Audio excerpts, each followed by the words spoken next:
Praise the lord. హల్లెలూయా.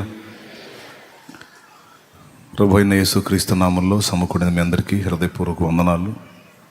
సోదరులందరికీ వందనాలు. Live ద్వారా అలాగే జూమ్ యాప్ ద్వారా అందుబాటులోకి వచ్చిన సోదరులకు కూడా హృదయపూర్వక వందనాలు తెలియజేస్తూ ఉన్నాను. మరి ప్రాముఖ్యమైన టైంలోకి వచ్చాం. దేవుని కృప వల్ల నిన్న మొన్నటి వరకు దేవుని సన్నిధికి క్రమంగా రాలేక ఈ కరోనా సమస్య వలన చాలా వేదన పడ్డాం. దేవుని కృప వలన ఇప్పుడు చాలా వరకు తగ్గుముఖం పట్టింది. మళ్ళా వేసవి ప్రారంభం కాగానే మళ్ళీ ఈ సమస్య పునరావృతం కాకుండా ఇప్పటికి 2 పర్యాయాలు చూసాం. వేసవిలో దాని ఉధృతి, మరి చల్లబడిన తర్వాత మళ్ళా దాని తీవ్రత తగ్గటం, మళ్ళా వేసవి వచ్చేటప్పటికి మళ్ళా తీవ్ర రూపం దాల్చటం, కొంతమందిని బలి తీసుకోవటం, మళ్ళా కొంచెం చల్లబడగానే ఆటోమేటిక్గా అది అణిగిపోవటం మనం గమనిస్తున్నాం. మళ్ళా ఇప్పుడు వర్షాకాలం అయిపోతుంది, ఇక చలికాలం రాబోతుంది, దాని తర్వాత వేసవే. అప్పుడు మళ్ళా ఇది తీవ్ర రూపం దాల్చకుండా పూర్తిగా అది అణచివేయబడినట్లు జాగ్రత్త తీసుకుందాం. అలాగే ప్రార్థన కూడా చేద్దాం. ఎందుకంటే మనం దేవుని సంబంధులం. దేవునితో సహవాసం చేయకుండా, పరిశుద్ధుల సహవాసంలో కూడుకోకుండా, దేవుని సన్నిధిని ఆరాధించకుండా, దేవుని సువార్తను ప్రకటించకుండా మనం బ్రతకలేం. అది మనకు బాధాకరమైన విషయం. కానీ గత 2 సంవత్సరాలు మరి జరగవలసినటువంటి దేవుని పని చాలా వరకు అభ్యంతరపరచబడింది. చర్చెస్లో ప్రార్థనలు, చాలా సంఘాలు మూయబడిన పరిస్థితి, బ్రేక్ అయిపోయిన పరిస్థితి, చాలామంది ఆత్మీయ జీవితం దిగజారిపోయిన పరిస్థితి మనందరికీ తెలుసు. చాలామంది ఆత్మీయులు శరీరానుసారులుగా, లోకానుసారులుగా మారిపోయిన పరిస్థితి మనకు కనపడింది. దాన్ని అంతటి నుంచి తిరిగి తేరుకోవడానికి ఈ 7 దినాలు మనం ప్రార్థనలు ఏర్పాటు చేసుకొని తిరిగి దేవుని కలుసుకున్నాం. దేవునితో 7 రోజులు ప్రత్యేకంగా సమయాన్ని గడిపాం. చాలా సంతోషం. మీరందరూ కూడా నాతో ఏకీభవించి ఇంతమందిగా కలిసి దూర ప్రాంతాల్లోంచి వచ్చి ఈరోజు కూడా మళ్ళీ మీ ప్రాంతాలకు మీరు వెళ్లకుండా ఈ చివరి కూటం కూడా చూసుకొని వెళదామని ఇలాగే కాచు కూర్చున్నారు. మీ అందరిని బట్టి మొదట దేవుని మహింపరుస్తున్నాను, మిమ్మల్ని ప్రశంసిస్తున్నాను. మీలో ఉన్న ఈ దేవాసక్తిని బట్టి దేవుడు ఆయన కృపలో మిమ్మల్ని, మనల్ని స్థిరపరచునుగాక. మనలో ఉన్న ఈ భక్తి, ఆసక్తి ఇంకా దేవుడు ఉధృతం చేయునుగాక. ప్రియులారా, ఈ ఒక తెగులు అని మనం అనుకోవటానికి లేదు. క్రీస్తు యేసు యొక్క రాకడకు ముంగురుతులుగా అనేక సంభవాలు చెప్పబడ్డాయి. సాక్షాత్తు యేసు ప్రభువే మత్తయి సువార్త 24లో చెప్పారు. శిష్యులు అడిగారు, నీ రాకడకు యుగ సమాప్తికి సూచనలేవి అని. వారు అడిగిన ప్రశ్నకు సమాధానంగా ప్రభు అనేక సంభవాలు చెప్పాడు. మొట్టమొదట అనేకమైన అబద్ధ క్రీస్తులు వచ్చి పలువురిని మోసపుచ్చుతారు, మీరు మోసపోకుండా జాగ్రత్తగా ఉండండి అన్నాడు. రెండవది, యుద్ధములను, యుద్ధ సమాచారములను గూర్చిన మాటలు మీరు వినబోతారు. ఇవన్నీ జరగవలసి ఉన్నవి కానీ అంతము వెంటనే రాదు, అంటే భూమి అంతం, కానీ ఇవైతే జరుగుతాయి అనేటువంటి సమాచారం ఇచ్చాడు.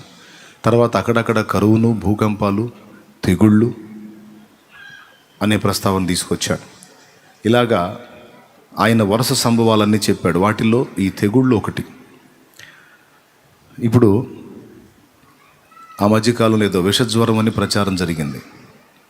అంతా 1-2 రోజుల్లోనే మనిషి దెబ్బతింటున్నాడు అని ప్రచారం జరిగింది. ఈ మధ్యకాలంలో కరోనా తర్వాత ఏదో విషజ్వరం వస్తూ ఉంది, 2-3 రోజుల్లోనే మనిషి ఎఫెక్ట్ అయిపోతున్నాడని చెప్పుకొచ్చారు. కాబట్టి ఇవన్నీ జరుగుతున్నప్పుడు, ఈ సంభవాలన్నీ జరుగుతున్నప్పుడు, ప్రపంచంలో ఆయా దేశాల్లో కలుగుతున్న మార్పులను మీరు గుర్తించినప్పుడు ఆయన రాక సమీపంగా ఉంది అని మీరు గుర్తుపట్టాలి. ఆ దినములను గూర్చి, ఆ సమయములను గూర్చి మీకు తెలియకుండటానికి మీరు చీకట్లో ఉన్నవాళ్ళు కాదు, మీరు వెలుగులో ఉన్నవారు, వెలుగు సంబంధులు అన్నాడు. లోకానికి ఆయన రాకడను గూర్చిన సమాచారం తెలియదు, కానీ లోకములో నుండి క్రీస్తులో ప్రవేశించిన మనం, లోకములో నుండి వేరుపరచబడిన మనకి ఆయన రాకడను గూర్చి స్పష్టమైన సమాచారం ఉంటుంది. అది లేఖనంలో. అది మీకు తెలియజేస్తాడు దేవుడు. ఎట్లా అంటే పరిశుద్ధ గ్రంథంలో భక్తుల వాక్యం ద్వారా. ఇప్పటికీ ఎన్నో పర్యాయాలు నేను ఆ విషయాన్ని గూర్చి సాక్ష్యం ఇచ్చాను, జాగ్రత్త పడమని హెచ్చరించాను. ప్రకటన గ్రంథంలో చివరి అధ్యాయంలో ఒక మాట చెప్తాడు ప్రభు. చూడండి, ప్రకటన గ్రంథము 22వ అధ్యాయము. ఒకసారి బైబిల్ ఉన్న వాళ్ళు తీసుకోండి.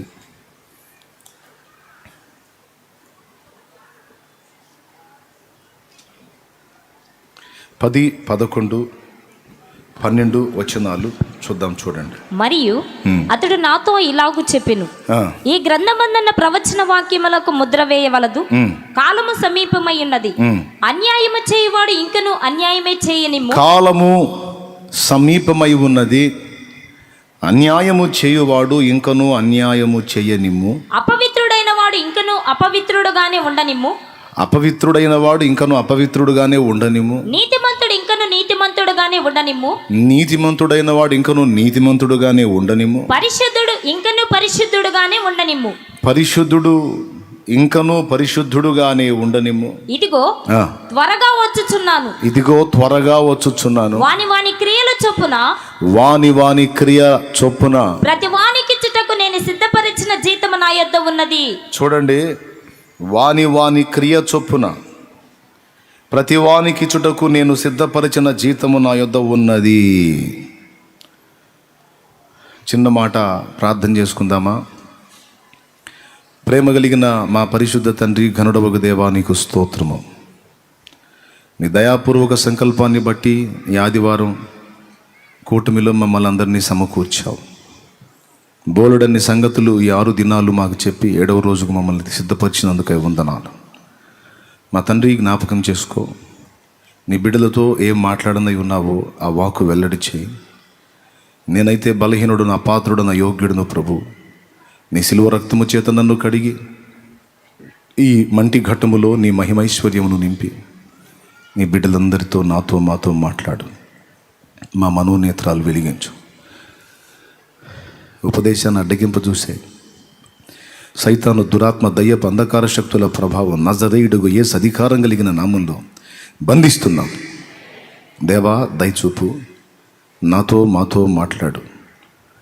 మీకే మహిమ చెల్లిస్తున్నా. పరిశుద్ధాత్మ నడిపింపులోకి నీ దాసుని తీసుకో.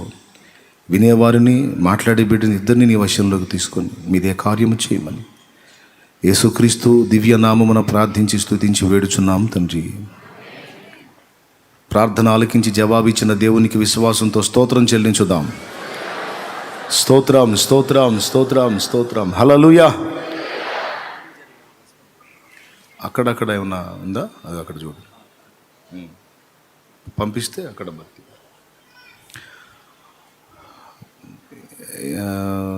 వెనక అయిపోయిందా? వెనక ఫుల్ అయిపోయిందా? ఓకే. ఇంకా వెనక పక్క ఇంకా చైర్స్ కొత్తవి తెప్పించి వేశారట. చక్కగా వచ్చి అక్కడ కూర్చోవచ్చు. ఒకవేళ ఇంకా ఎక్కడన్నా గ్యాపులు ఉంటే పరిచారకులు కొంచెం ప్రజల్లోకి వచ్చి ఆ గ్యాపుల్ని కూడా భర్తీ చేయండి.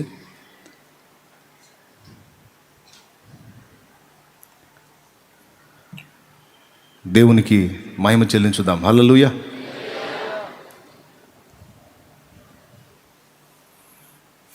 ఇక వాక్య ధ్యానంలోకి వస్తున్నా కనుక కాసేపు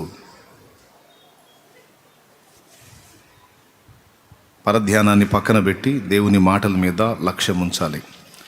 ప్రభువు ఇక్కడ కొన్ని కీలకమైన విషయాలు హెచ్చరిక రూపంలో మనకు అందిస్తున్నాడు.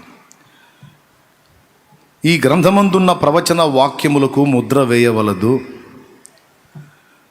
అంతకుముందు దానియేలు గ్రంథంలో భవిష్యత్ సంభవాలను చెప్పి గ్రంథానికి ముద్ర వేయించాడు. ముద్ర అంటే సీల్. కానీ ఇక్కడ యోహాను భక్తునికి ఇచ్చినటువంటి ప్రకటన గ్రంథ దర్శనాన్ని గూర్చి, ప్రవచన వాక్యములను గూర్చి మాట్లాడి, ఇక ఈ గ్రంథానికి సీల్ వేయొద్దు, ఎందుకంటే ఇక ఇవన్నీ కూడా త్వరలో సంభవింపబోతున్నాయి, కాలము సమీపమై ఉన్నది అన్నాడు. ఈ కాలము సమీపమై ఉన్నది అనే మాటని మనం ఒక్క మాటని తీసుకొని కొంచెం ధ్యానిద్దాం.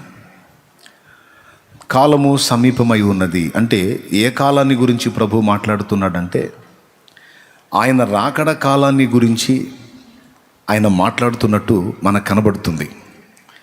ఇక కాలము సమీపమై ఉన్నది, నేను వచ్చేస్తున్నాను, ఇక ఈ సంగతులన్నీ నువ్వు బంధించకుండా అందరికీ వెల్లడగునట్లు ఓపెన్ చేసేసాయి, ఈ ప్రవచన వాక్యాలను సీల్ వేయొద్దు, ఓపెన్ చేసి అందరికీ అందుబాటులోకి తీసుకెళ్ళమని దేవుడు తెలియజేశాడు. ఇది ఆయన రాకడకు సంబంధించినటువంటి కాలము సమీపమైంది అని చెప్తున్నాడా? ఆ ఒక్క కాలాన్ని గురించే మాట్లాడుతున్నాడా, లేకపోతే ఇంకా వేరే వేరే కాలాలను గురించి మాట్లాడుతున్నాడా అనేది ఓ ప్రశ్నగా మనం తీసుకుందాం. దానికి సమాధానం ఏంటంటే, కాలము సమీపమైంది అన్న మాటని మనం ఆయన రాకడకు చెందిన మాటగా మాత్రమే తీసుకుంటే పొరపాటే. ఎందుకంటే ఆయన రాకడ వరకు మనం నిలిచి ఉంటాము, ఆయన రాకడ వరకు మనం ఈ శరీరంతో సజీవులుగానే ఉంటాము అని గ్యారెంటీ ఉందా? ప్రైజ్ ది లార్డ్, హల్లెలూయా. కాబట్టి కాలము సమీపమైంది అంటే నేను వచ్చే కాలం అనే కాదు, నిన్ను పిలిచే కాలం కూడా సమీపమై ఉండొచ్చు. ఎవరిని ఎప్పుడు ఎక్కడ ఎలా పిలుస్తాడో తెలియదు కదా. ఒక చోట ఉంటాడు, అన్నిటి అంతము సమీపమైంది అంటాడు. అన్నిటి అంతం సంగతి అటుంచి మనం చేసేటువంటి క్రియలు, ఈ భూమి మీద మనం జీవించినటువంటి జీవితం ముగింపబడేటువంటి ఘట్టం ఆసన్నమైందేమో ఎవరికి తెలుసు. రాత్రి నువ్వే చెప్పావు కదనే అట్లాంటివి పలకొద్దు అని. అట్లాంటివి పలకొద్దు అంటే నేను సస్తాను, సస్తే పోయిద్ది, సస్తే పేడ వదిలేదు, ఇట్లాంటి మాటలు మాట్లాడకూడదు. కానీ మన దినముల పరిమాణం ఎంతో, మనం ఎంతవరకు ఈ భూమి మీద ఉండగలుగుతామో దాని నిడివి ఎంతో ముందుగానే అంచనా వేసుకొని జాగ్రత్త పడటం ఏమాత్రం తప్పు కాదు. దేవుని పిల్లల లక్షణం అది. దేవునికి స్తోత్రం కలుగునుగాక. సమీపమైంది అని చెప్తున్నటువంటి కాలాలు ఏమేంటి అంటే, ఇక్కడ యేసు ప్రభు తన రాకడ కాలము సమీపమైంది అన్నాడు. ఆయన రాకడ కాలానికి ముందు ఇంకొకటి రాకడ జరిగిద్ది. అతడే అంత్య అబద్ధ క్రీస్తు. యేసుక్రీస్తు తన రాకడకు ముందు అంత్య అబద్ధ క్రీస్తు రాకడను గురించి కూడా తన గ్రంథంలో రాయించాడు. ఇంకా కొంతకాలానికి ప్రపంచంలో రకరకాల పరిస్థితులు ఏర్పడతాయి. చాలా సంభవాలు, వింత వింతైన సంభవాలు జరుగుతాయి. ఇవన్నీ జరిగి ప్రపంచమంతా ఒక్క రాజ్యంగా ఏర్పడి, ప్రపంచంలో ఇన్ని రకాల కరెన్సీలు ఇవన్నీ కూడా మారిపోయి ప్రపంచమంతా ఒక్కటే రాజ్యముగా మారిపోయే పరిస్థితులు వస్తాయి. దేశాలన్నీ కలిసి ఒక్కటే ప్రభుత్వాన్ని స్థాపిస్తాయి. ఆ ఒక్కటే ప్రభుత్వాన్ని స్థాపించినప్పుడు దాని మొత్తానికి ఒక్కడే రాజుగా నియమించబడతాడు. ప్రపంచమంతటిని ఒక్కటే రాజ్యముగా చేసుకొని ఏర్పరచబడేటువంటి రాజే అంత్య అబద్ధ క్రీస్తు. యేసుక్రీస్తు రాకడకు ముందు అంత్య అబద్ధ క్రీస్తు రాకడ అనేది ఉంది. సంఘము మొదట వాడితో తలపడాలి. వాడితో తలపడి సంపూర్ణ సిద్ధి పొంది వాణ్ణి జయించాలి. వాడు పెట్టేటువంటి నానా విధములైన శ్రమలను తట్టుకొని వాడేమనుకుంటాడు, నేను జయించాను వీళ్ళందరినీ, వాడు ఫీల్ అవుతాడు. జయిస్తాడు కూడా. ఎవరిని జయిస్తాడో తెలుసా? ఎవరైతే సరైన పునాది లేకుండా యేసుక్రీస్తు ప్రభుని వెంబడిస్తారో, విశ్వాసమందు ఎవరు బలహీనులై అల్పులుగా ఉంటారో వారందరూ అంత్య అబద్ధ క్రీస్తు పెట్టేటువంటి శ్రమలలో విశ్వాసాన్ని కోల్పోయి చాలామంది వాడి వైపు తిరుగుతారు. టోటల్ సంఘమంతా కాదు, సంఘములో కొంతమంది. ఇప్పుడు మీరు గమనిస్తే కూడా కొంతమందిని మీరు చూడగలిగితే వారి ఆరంభం భలే తీవ్రంగా ఉంది దేవుని భక్తిలో. కొంతకాలం గడిచిన తర్వాత వారు లోకానుసారులు అయిపోయి అసలు క్రీస్తు ప్రభుని విసర్జించి శపితమైన వాటి వైపుకు త్రిప్పబడినటువంటి అనుభవాల్లో కూడా కొంతమంది వెళ్ళిపోవటం మనం చూస్తూ ఉన్నాం. ఒకప్పుడు వాళ్ళంతా పెద్ద విశ్వాసుల్లాగా సంఘంలో కూర్చొని ఆరాధించిన వాళ్ళే, యేసు ప్రభువా నీవే నా దేవుడవు, నీవే నా రక్షకుడు అని పలికిన వాళ్ళే, ఆరాధించిన వాళ్ళే, ప్రార్థించిన వాళ్ళే. కొన్ని రకాల శ్రమలు, కొన్ని రకాల శోధనలు, కొన్ని రకాల ప్రతికూల పరిస్థితులు ఏర్పడినప్పుడు వాటిని బట్టి వారి విశ్వాసాన్ని కోల్పోయి వారు శరీరానుసారులుగా, ప్రకృతి సంబంధులుగా, లోకానుసారులుగా మారిపోయి చివరికి క్రీస్తును విసర్జించి లోకంలో కలిసిపోయిన వాళ్ళ సాక్ష్యాలు కొంతమంది మీరు ఇప్పటికే ఎరుగున్నారు. వాళ్ళు అలా మారిపోవడానికి ఎన్నో కారణాలు ఉండుండొచ్చు.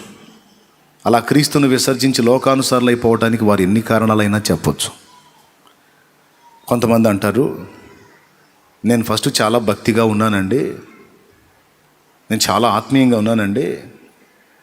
కొంతమంది యేసుప్రభు నమ్మిన వాళ్ళ బ్రతుకులు నేను చూశానండి, అస్సలు బాగలేవండి, వాళ్ళ జీవితాలు ఎంత చండాలంగా ఉన్నాయంటే నాకు అంత అసహ్యం పుట్టిందండి. వాళ్ళ జీవితాలు చూసి అసలు నాకు కూడా ఇక దేవుడిని వదిలేద్దాం అనిపించిందండి, అందుకని వదిలేశానండి. అంటే ఈ వ్యక్తి విశ్వాసం సాటి విశ్వాసుల జీవిత సాక్ష్యం మీద ఆధారపడి ఉందన్నమాట. గమనించాలి, ఈ వ్యక్తి విశ్వాసం క్రీస్తు యొక్క బలిదానం మీద, యేసు జీవితం మీద, యేసు మరణ పునరుద్ధానాల మీద, యేసు ఇచ్చే రక్షణ మీద ఆధారపడలేదు. పక్కనోళ్ళు బాగుంటే ఇతను బాగుంటాడు, పక్కనాళ్ళు బాగుంటే ఈ అమ్మాయి బాగుంటుంది, పక్కనాళ్ళు తేడా పడితే ఈమె కూడా పోయి బురదలో దిగిద్దనమాట. పక్కనాళ్ళు గొర్రెలుగా ఉంటే ఈయన కూడా గొర్రెలాగా ఉంటాడు, పక్కనాళ్ళు పందులుగా మారారనుకో నేను కూడా పందినే సోదరా అని బయటపడిపోతారనమాట. ఇలాంటి వాళ్ళు ఇప్పుడు అంత్యాబద్ధ క్రీస్తు పాలందాకెందుకు ఇక్కడే బయటపడిపోతూ ఉన్నారు. ఎందుకు నువ్వు ఇలా లోకంలో కలిసిపోయావు, ఎందుకని క్రీస్తుని విసర్జించావంటే వీడు చెప్పే మాట ఏంటంటే యేసుప్రభు నమ్మిన వాళ్ళు బాగలేరండి.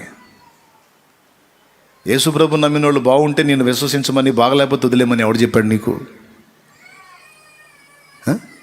ఎవరు చెప్పారు? సరే, వాళ్ళు బాగలేరు కాబట్టి, వాళ్ళు పందులు అయిపోయారు కాబట్టి నువ్వు కూడా పంది అవుతావా?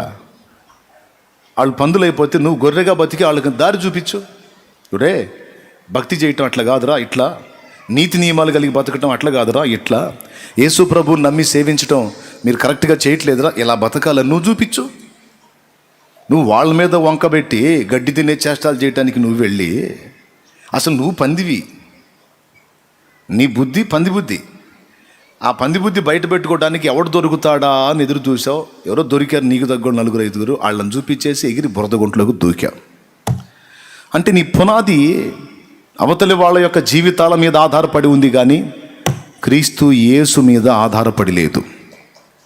వాక్యం ఏం చెబుతుందంటే క్రీస్తు యేసు మూలరాయి, అపోస్తలులు ప్రవక్తలు వేసిన వాక్య పునాది. చూడండి, సైతాను చాలా యుక్తిపరుడు. మిమ్మల్ని అందరినీ నేను రక్షణలోకి నడిపించాను అనుకోండి, ఉదాహరణకి మిమ్మల్ని అందరినీ మనిషిని జడగొట్టడం వాడికి ఎంత రిస్క్. నన్ను ఒక్కని టార్గెట్ చేశాడు అనుకో, పదే నన్ను ఒక్కని టార్గెట్ చేశాడు అనుకో, వాడు సక్సెస్ అయి నన్ను కూలగొట్టాడు అనుకో, నేను కూలిపోయాను అనుకో, నేను కూలిపోయిన ఆ సాక్ష్యాన్ని మీ అందరికీ చూపించి మిమ్మల్ని అందరినీ ఒక్క దెబ్బతో భ్రష్టత్వంలో తీసుకెళ్తాడు. స్కెచ్ అది. దేవుని గట్టిగా స్తోత్రం చెప్దామా? హల్లెలూయా. ఏం చేస్తాడు? 10 మందిని నడిపించిన ఒక విశ్వాసం ఉంటే, పాప మాస్కులు ఎవరు పెట్టుకున్నట్టున్నారు, అడపదడప పెట్టారు, బైబిళ్ళకి పెట్టారు. ఆ మాస్కులు కరోనా బైబిల్కి రాదు, మనకు వచ్చింది. పెట్టండి, మాస్కులు పెట్టుకోండి, మీ జాగ్రత్త కోసమే. దేవుని గట్టిగా స్తోత్రం చెప్దాం. చెప్పండి, మరోసారి చెప్పండి. ఎందుకు నువ్వు ఇలాగ అయిపోయావంటే కొంతమంది చెప్పిన సాకులను బట్టి చెప్తున్నాను నేను. రేపు యేసుక్రీస్తు ప్రభు రాకడకు ముందు అంత్య అబద్ధ క్రీస్తు రాకడ వచ్చిద్ది. వాడు పెట్టేటువంటి శ్రమల్లో చాలామంది విశ్వాసులు విశ్వాసాన్ని కోల్పోతారు. గుర్తుపెట్టుకోవాలి ఒక మాట, యేసు ప్రభుని నమ్మిన వానికి యేసు ప్రభు మార్గంలోకి వచ్చిన వానికి దేవుడు ఇవ్వబోతున్నటువంటి నిత్య స్వాస్థ్యం అంత తేలికైంది కాదు, చాలా ఉన్నతమైంది, శ్రేష్టమైంది. ఓ మంచి కలెక్టర్ జాబ్ కొట్టాలనుకో, కలెక్టర్ ఐఏఎస్ సాధించాలనుకో, ఉద్యోగాన్ని సాధించాలనుకో, ఎన్ని గంటలు చదవాలి ఒక రోజుకి? ఏదో చెప్తారు కదండి 18 గంటలు ఏమో చదవాలని, అంతేనా? నాకు తెలియదులే, చదువుకున్న వాళ్ళు మీరు చెప్పండి, ఎన్ని గంటలు చదవాలా? 16 నుంచి 18 గంటలు చదవాలంట. ఒట్టిగా చదువుకుంటా పోతే సరిపోయిద్దా? ఎగ్జామ్స్ రాసి పాస్ అవ్వాలా? రైట్. ఒక మారు కలెక్టర్ జాబ్ వచ్చిన తర్వాత ఎన్ని సంవత్సరాలు సర్వీస్ చేస్తాడు చెప్పండి? 60 ఏళ్ళు దాటి 70-80 ఏళ్ళు కూడా చేస్తూనే ఉంటాడా? 60 లేదా 61. తర్వాత కలెక్టర్ గారికి కూడా దండేసి శాలువ కప్పి సన్మాన సభ ఒకటి పెట్టి సర్దుకోండి సార్ అంటారు. దేవునికి స్తోత్రం. చూడండి, ఓ మనిషి జీవితంలో ఒక రోజులో 18 గంటలంటే 16 గంటలే వేసుకో. రోజుకి ఎన్ని గంటలు? 24 గంటల సమయం అయితే అందులో 16 గంటలు తీస్తే ఇంకెంత ఉంది? స్నానం చేయటానికి, నిద్రపోవటానికి, భోజనం చేయటానికి పోను, మిగిలిన గంటలన్నీ చదువుతానే ఉండాలట. అంత చదువు కష్టపడి చదివి దాదాపు 30 ఏళ్ళు తిప్పలు పడితే మరో 30 ఏళ్ళు కలెక్టర్ అయి పగ్గాలు చేపట్టి ఏదో రన్నింగ్ చేస్తాడు. కాకపోతే కలెక్టర్ గారు అంటే ఒక పెద్ద జాబ్ అని ఒక హోదా ఉంటుంది. ఎంత పెద్ద జాబ్ అయినా మళ్ళీ వాళ్ళపైన మళ్ళీ ఇంకొకళ్ళు ఉంటారు, మళ్ళీ వాళ్ళ కనుసన్నలో ఇల్లు ప్రయాణం చేయాల్సి ఉంటుంది. వాళ్ళపైన ఇంకొకళ్ళు ఉంటారు, వాళ్ళపైన ఇంకొకళ్ళు ఉంటారు. అంత ఒకరిపైన ఒకళ్ళు ఉంటారు. అంత మాత్రం దానికి జీవితంలో విలువైనటువంటి రోజులన్నీ కూడా చదువుకే కేటాయించటం, చదవటం, ఎగ్జామ్ రాయటం, జయం పొందటం, చదవటం, ఎగ్జామ్ రాయటం, జయం పొందటం. చూడండి, ఒక కలెక్టర్ హోదాను పొందటానికి మహా అయితే 30 ఏళ్ల సర్వీస్ చేయడానికే కష్టపడి చదవాలి, అంటే నేర్చుకోవాలి. నేర్చుకున్న దాన్ని పరీక్షలో చూపించి జయం పొందాలి. ఎక్కడన్నా ఫెయిల్ అయితే వస్తుందా హోదా? పెద్దగా చెప్పండి, నీరసం వస్తుందా? రాదు కదా. కాబట్టి ఎక్కడ ఫరక్ పడకుండా, ఎక్కడ ప్రాబ్లం రాకుండా అన్ని వరుసగా జయించుకుంటా. ఇంత కష్టపడితే 30 ఏళ్ళ. చూడండి, అది కూడా దేశం మొత్తానికి అవుతాడా? రాష్ట్రం మొత్తానికి అవుతాడా? ఓ జిల్లాకు అవుతాడా? పెద్దగా చెప్పండి, ఓ జిల్లా.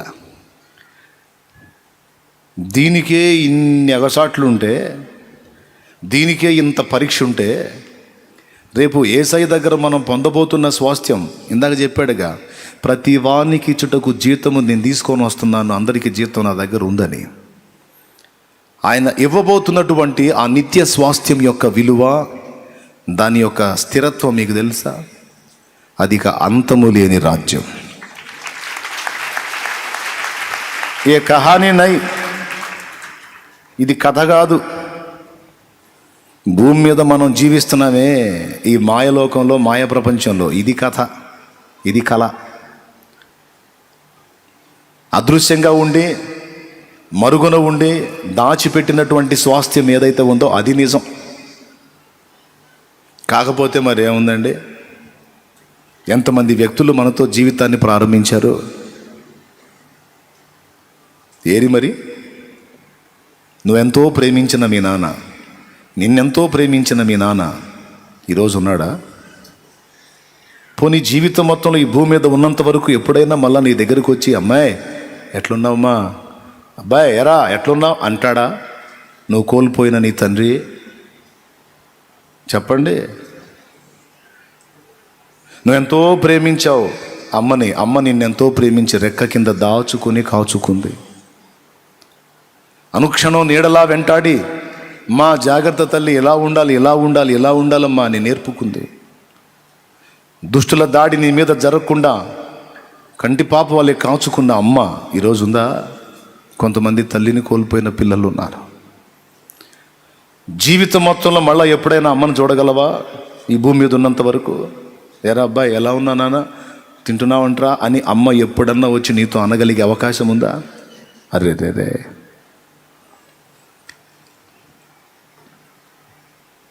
అదే వాళ్ళు సజీవులుగా ఉంటే నీ కళ్ళల్లో నీళ్లు చూస్తే ఆగుతారా? మీ నాన్న నీ కళ్ళల్లో నీళ్లు చూసి ఆగుతాడా? ఎంత బలహీనుడైనా అసమర్థుడైనా నువ్వు ఏడిస్తే నాన్న తట్టుకోలేడు. ఏమైందమ్మా అని 100 మందిలో ఉన్న నీ ఏడుపు స్వరం మీ నాన్నకు గుర్తు. విచిత్రం. స్కూల్లో పిల్లల్ని వదిలిపెడతానికి తల్లి వెళ్ళిద్ది. క్లాసులో 40 మంది పిల్లలు ఉంటారు, చిన్న చిన్న పిల్లలు. వాళ్ళున్న స్కూల్లో వాళ్ళున్న గదిలో నిశ్శబ్దంగా ఉంటుందా, గోల గోలగా ఉంటుందా? వీళ్ళ అబ్బాయిని వదిలిపెట్టడానికి పోయిద్ది, లేదా వీళ్ళ అమ్మాయిని వదిలిపెట్టడానికి పోయిద్ది. నాకు తెలిసి పిల్లలు అందరూ గొంతులు దాదాపు ఒకే విధంగా ఉంటాయి, పెద్ద వేరియేషన్ ఏం కనపడదు మనకి. అప్పటికే బలవంతంగా తల్లులు తీసుకొచ్చి కూర్చోబెట్టిన పిల్లలు కేకలేస్తుంటారు, ఏడుతుంటారు, గీ అంటుంటారు, బ్యా అంటుంటారు. ఆ గదిలో, తరగతి గదిలో గోల గోల. అంత గోలలో ఈమె వెళ్ళి వదిలిపెట్టిన తన కుమార్తె తల్లి వెళ్ళిపోతుంటే, తల్లి తరగతి గది టర్నింగ్ తిరిగి అవతలికి వెళ్తే ఇక్కడ ఉండి ఏడ్చిన ఏడుపు స్వరం విని అల్లంత దూరం వెళ్ళిన తల్లి మళ్ళా పరిగెత్తుకొచ్చింది. నాకు ఆశ్చర్యం ఏంటో తెలుసా? పిల్లలు అంతమంది కలిసి గోల చేస్తున్నారు కదా, ఇన్ని గోలలలో తన బిడ్డ స్వరాన్ని ఆ తల్లి ఎలా గుర్తుపట్టింది? ఒక ఆశ్చర్యం. కానీ నిజమే అది. మీరు ఒప్పుకుంటారా ఒప్పుకోరా? 10 మంది పిల్లలు కలిసి ఆడతా బజార్లో గొడవ చేస్తుంటే ఏదన్నా దెబ్బ తగిలి మీ వాడు కేక పెడితే నువ్వు ఎంత దూరంలో ఉన్నా, చాలా దూరంలో ఉండి కూడా లైట్గా ఎక్కడో గాలికి వినబడ్డ ఆ వాయిస్ను బట్టి పరిగెత్తుకొని పోలేదా? పోయావా పోలేదా? పోయావు. ఎందుకంటే నువ్వు ఎక్కడున్నా నీ తల్లిదండ్రి నీ స్వరానికి తమ మనసుని ట్యూన్ చేసి ఉంచుతారు. ఏమాత్రం కేక వినబడితే వెంటనే స్పందించి పరిగెత్తుతారు. అమ్మ నాన్నకి దేవుడు అలాంటి ఏర్పాటు చేశాడు. హల్లెలూయా. మరి ఇప్పుడు నువ్వు ఏడ్చినా రాదే, నువ్వు కృంగిపోయినా రాదే. అదే అమ్మ సజీవంగా ఉంటే నీ కళ్ళల్లో నీళ్లు చూస్తే దగ్గరకు వచ్చి నిన్ను కౌగిలించుకొని, ఏడవకమ్మా, ఏం కాదులేమ్మా, మేలు జరిగిద్దిలేమ్మా, అదిలేమ్మా, ఇదిలేమ్మా అని 100 మాటలు చెప్పి నీ కన్నీళ్లు తుడిచి నిన్ను హక్కును చేర్చుకొని ఆదరించి ఓదార్చి ధైర్యపరిచి అన్నం పెట్టుద్ది అమ్మ. ఏది ధైర్యం చెడి కృంగిపోయి ఏం చేయాలో అర్థం కావట్లేదు నాన్న అన్నప్పుడు దగ్గరకు వచ్చి, ఏందయ్యా ఎందుకురా భయపడతా? అప్ప అయితే ఏందంట, అమ్మేద్దాం లేపో, ఆ పొలం అమ్మేద్దాం పో, ఈ స్థలం అమ్మేద్దాం పో, లేకపోతే ఉన్న ఇల్లే అమ్మేద్దాం పోరా, అయింది. దానికోసం అన్నం అనుకుని కూర్చుంటారా? లే, నాకు తెలిసినవాడు ఉన్నాడు, నేను పోయి అడుగుతాపో, అడిస్తే డబ్బులు ఇస్తాడులే, పోరా కడదాం పోరా, లే ఏమైంది పో, ఎవరా నువ్వు అంట. నాన్న భరోసా నానుంటే ఎంత ధైర్యమో, ఎంత ఆదరణో. వాళ్ళు ఏం చేయకుండా బలహీనులుగా ఉండ మంచంలో కూర్చున్నా సరే నాన్న ఉన్నాడు, ఒక ధైర్యం కొడుక్కి. కాదా అవునా?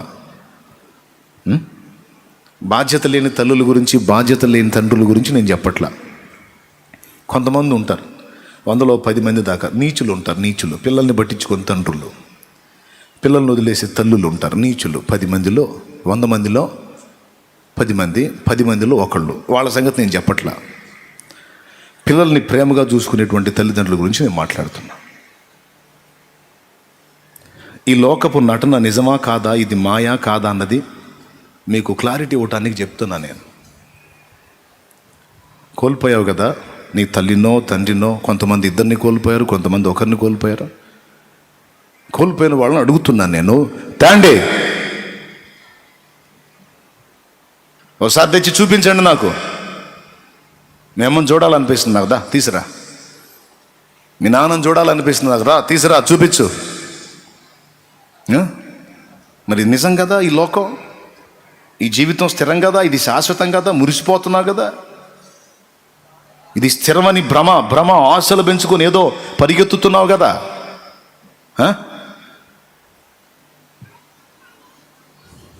నీ తల్లిదండ్రి ఉన్నారే, వాళ్ళని గల్ల తల్లిదండ్రికి వీళ్ళు పిల్లలు. వాళ్ళు పోయినప్పుడు వీళ్ళు బాధపడ్డారు, వాళ్లకు నువ్వు బిడ్డవి. ఈరోజు వాళ్ళు పోయి నిన్ను ఉంచారేడా. శేషమే మిగులుతుంది, అసలు వెళ్ళిపోతుంది. ఎక్కడ బ్రదరో? ప్రఖ్యాతిగాంచినటువంటి నటీనటులేరి, ప్రఖ్యాతిగాంచిన రాజకీయవేత్తలేరి, సాహితీవేత్తలేరి, రాజులేరి, ఎవడి బతుకైనా 100 లోపే. ఎవడి బతుకైనా 100 లోపే. నువ్వు మేడగట్టు, మిద్దెగట్టు, చివరికి నీకు పాడెగట్టాల్సిందే. దేవునికి స్తోత్రం. హల్లెలూయా. కదా మరి ఏది కథ? ఇది కథ, ఇది కళ, లేకపోతే రాబోయే జీవితం కళ? చూడండి, ఎక్కువ టైం లేదు ఇక్కడ. ఒక 60, 70, 80, ఇంకా దమ్ము ఉంటే 90. ఆ 90 కూడా వాడు దాన్ని ఈడి తిట్టి వాడు కొట్టి చేచా అనుకుంటా పలకరించే దిక్కు లేక సాగు కోసం ఎదురు చూస్తా కూర్చోవటమే. ఇంకా మించి చేసేదే ఉంది. మరి ఎందుకురా మాకు బతుకుల మీద విరక్తి పుట్టిస్తున్నావు అనుకోవద్దు. వాస్తవం చెబుతున్నా, నిజం మాట్లాడుతున్నా. ఇది కాదు, దేవుడు సిద్ధపరిచిన ప్రపంచం వేరు ఉంది. ఆ ప్రపంచంలోకి నువ్వు చేరిన తర్వాత ఇక దానికి అంతము లేదు. అక్కడ నిత్యము నీవు నివసిస్తావు. ఆ రాజ్యాన్ని, ఆ లోకాన్ని నీకివ్వడానికి అందుకు తగిన అర్హత నీకుందా లేదా నిగ్గు తేల్చేదే ఈ జీవితం. అది సోదరా, దేవుడు నీ కోసం సిద్ధపరిచిన ఆ తేజో రాజ్యంలోనికి, ఆ నిత్య జీవంలోనికి, ఆ శ్రేష్టమైనటువంటి లోకములోనికి నువ్వు ప్రవేశించడానికి తగిన అర్హత నీకుందా లేదా? కలెక్టర్ కావడానికి నీ అర్హత నిరూపించడానికి 30 ఏళ్ళు తిప్పలు పడాలి. చూస్తారా చూడరా? ఆ నిత్య జీవంలోకి చేరడానికి నీకు కూడా ఒక అర్హత నిర్ణయించబడింది. దాన్ని చూసి అక్కడికి వదులుతాడు నిన్ను. అందుకు నీకు అవకాశం ఉంది. ఇక్కడ భూమి మీద సిద్ధపడే అవకాశం ఇక్కడ ఉంది. నీకు ఛాన్స్ ఇచ్చాడు. నిత్యాగ్నికి వెళ్ళాలా, నిత్య జీవానికి వెళ్ళాలో నిగ్గు తేల్చేదే ఈ భూ ప్రపంచం, ఇక్కడున్న ఈ చిన్న జీవితం. కొన్ని సంవత్సరాలు ఇక్కడ నిన్ను ఉంచి, ఇక్కడ పరీక్షలో నువ్వు పాస్ అయితే, అందరూ మొఖాలు ఒకరు ఒకసారి చూడండి, మొఖాలు చూడండి, మొఖాలు ఒకళ్ళు పలకరించండి. అక్క వందనాలు అక్క అని చెప్పండి, వందనాలు చెప్పండి, ఒకరికొకళ్ళు వందనాలు చెప్పుకోండి. పలకరించండి, బాగుండావా, బతికే ఉండావా, ఇప్పుడే పోవాకని చెప్పండి. దేవునికి స్తోత్రం. చెప్పే జాగ్రత్తగా వినమని చెప్పండి. నేనేం మ్యాటర్ చెబుతున్నాను?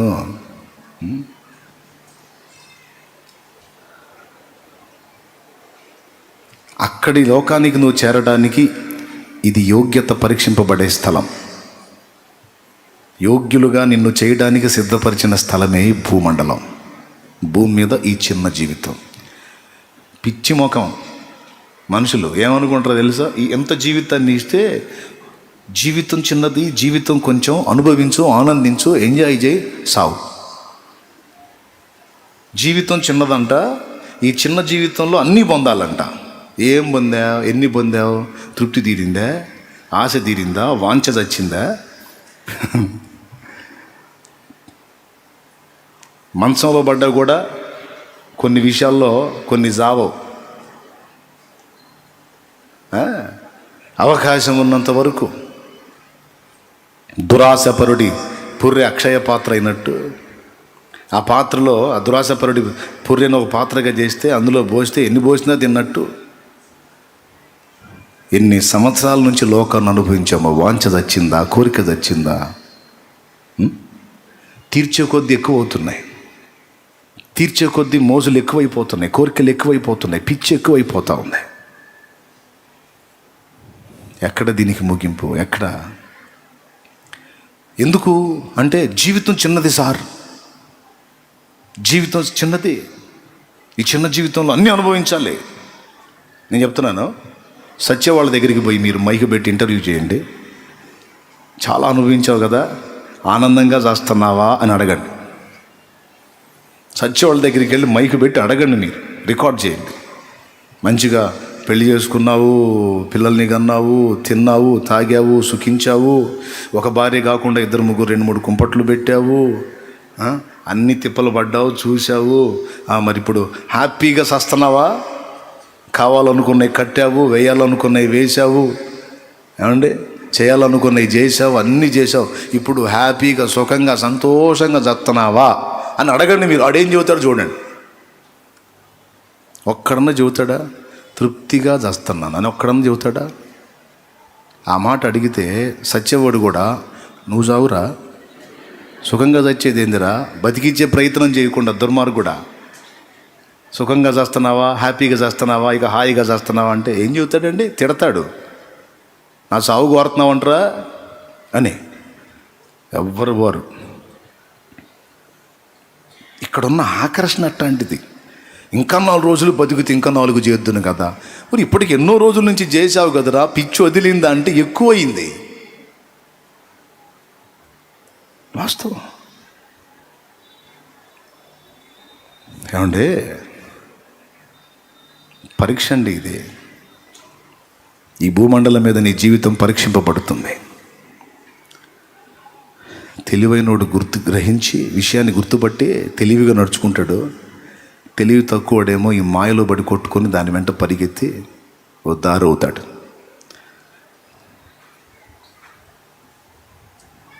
విశ్వాసం పరీక్షించుకుంటాడండి దేవుడు. ఆ మొక్క చెప్పడానికి ఇంత మ్యాటర్ చెప్పా. నువ్వు కలిగి ఉన్న విశ్వాసం, దేవుని ఎడల నువ్వు చూపినటువంటి విశ్వాసం, దేవుని పైన నువ్వు ఉంచిన నమ్మకం స్థిరమా కాదా, మెయిన్ దాన్ని పరీక్షించుకుంటాడు దేవుడు. కలెక్టర్ జాబ్ కొట్టాలనుకున్నాడు, 30 ఏళ్ళు పరీక్షలు రాస్తూ పాస్ అవుతూ చివరిగా అంతస్తుకు చేరతాడు. నిత్య జీవంలో గొప్ప స్వాస్థ్యాన్ని పొందగోరిన వాడు ఈ భూమి మీద జీవించే జీవితంలో విశ్వాస విషయంలో అనేక పర్యాయాలు పరీక్షింపబడి నిగ్గుదేలిన తర్వాతే నిత్య జీవితంలో ఉన్నత బహుమానాన్ని స్వతంత్రించుకుంటాడు. దీన్ని ఎరిగిన వాడై అపోస్తలుడైన పౌలు అన్నాడు, మంచి పోరాటం పోరాడాను, నా పరుగు కడముట్టించాను, నా విశ్వాసం కాపాడుకున్నాను అన్నాడు. దేవుని యందు ఏ విశ్వాసం అయితే నేను ఉంచాను, ఆ విశ్వాసం పోగొట్టుకోకుండా స్థిరముగా ఉన్నాను. ఇక మీదట నా కొరకు నీతి కిరీటం ఉంచబడి ఉన్నది అన్నాడు. కానీ కొంతమంది అంత్యాబద్ధ క్రీస్తు వచ్చి శ్రమ పెట్టిందా కాదు, ఇక్కడ కొద్దిపాటి శ్రమలు, కొద్దిపాటి ఇబ్బందులు, కొద్దిపాటి సమస్యలు, కొద్దిపాటి ఆకర్షణలు కనబడితేనే క్రీస్తును వదిలేసి అలాగే వెళ్ళిపోయినటువంటి పిచ్చి మాలోకాలు కొంతమందిని గురించి నేను విన్నాను, కొంతమందిని చూశాను. కులపోళ్ళు ఒప్పుకోవట్లేదని కొంతమంది క్రీస్తుని వదిలిపెట్టారు. కులస్తులు ఒప్పుకోవట్లేదంట. మా క్యాస్ట్ వాళ్ళు అంటున్నారండి, రకరకాలుగా అంటున్నారు, అందుకని ఇంకా కాదులే నీకు అట్టే పోయాం. రేపు పాతాళానికి వెళ్తావు. మీ క్యాస్ట్ వాళ్ళ కమిటీ నాయకులు వచ్చి ఏంటి మా క్యాస్ట్ వాళ్ళని తీసుకెళ్ళి అగ్నిగుండంలో వేసారు ఏంది, మా కులపోళ్ళని తీసుకెళ్ళి చూడండి, మొత్తం వదలండి, బయటికి వదలండి, మేము ఏం క్యాస్ట్ అనుకుంటున్నాం, మేము ఆసులో, మేము పీసులో అని చెప్పి తీస్తారా? బయటికి తీస్తారా? నరకాగ్ని అంటే ఏమనుకుంటున్నారండి? ఎన్నిసార్లు చెప్పినా ఎక్కదే మైండ్కి. ఏం ఆటకాయితనమా, లేకపోతే ఏమైనా అల్లాటప్ప వ్యవహారమా? నరకమున వారి అగ్ని ఆరదు పురుగు చావదని చెప్పి దేవుని వాక్యం ఘోషిస్తుంటే పట్టించుకోరే.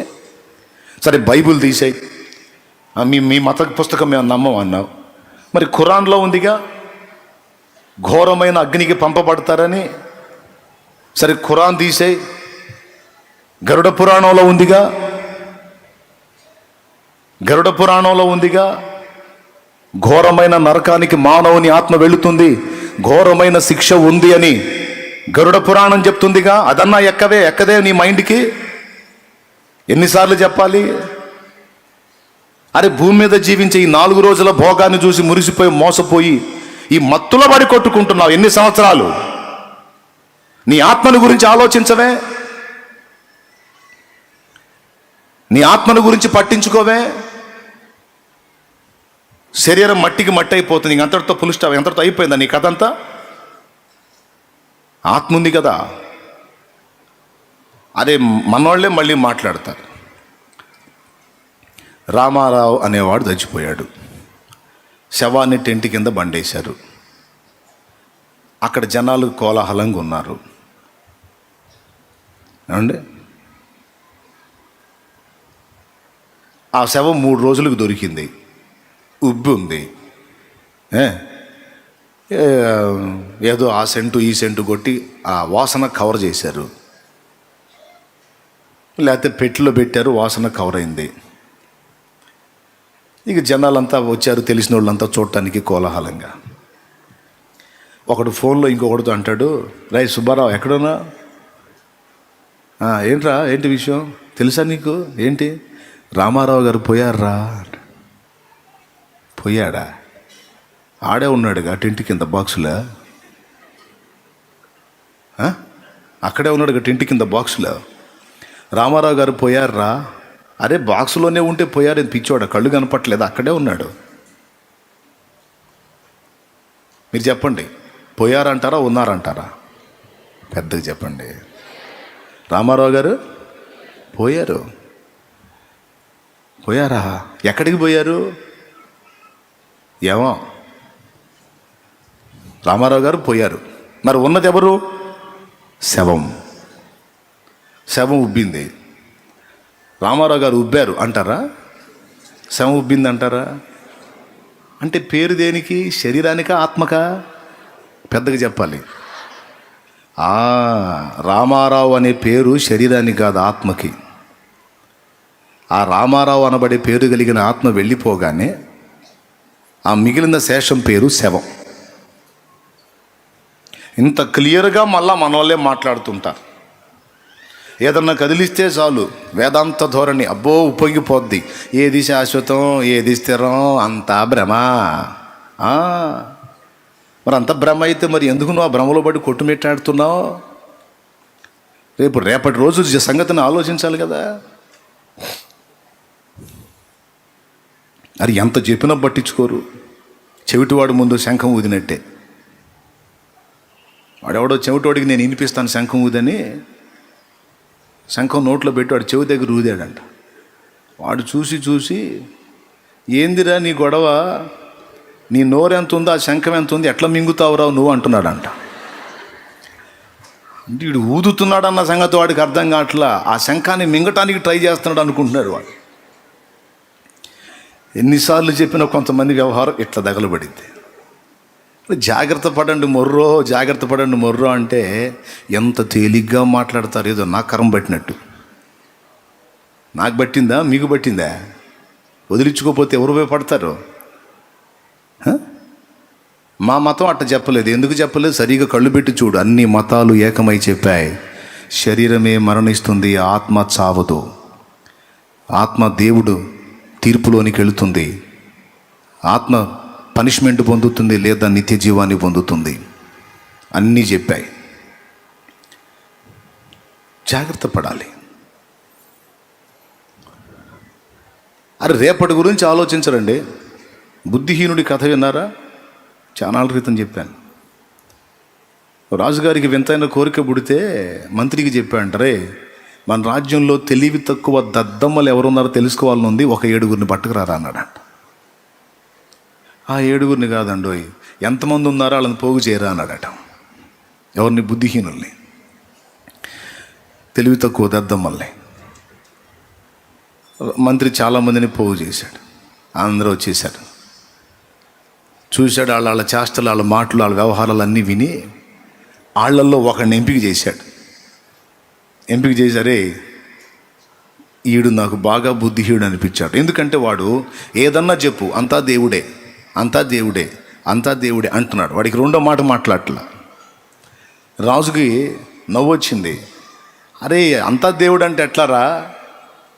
అంతే సార్, అంతా దేవుడే అంటున్నాడు వాడు.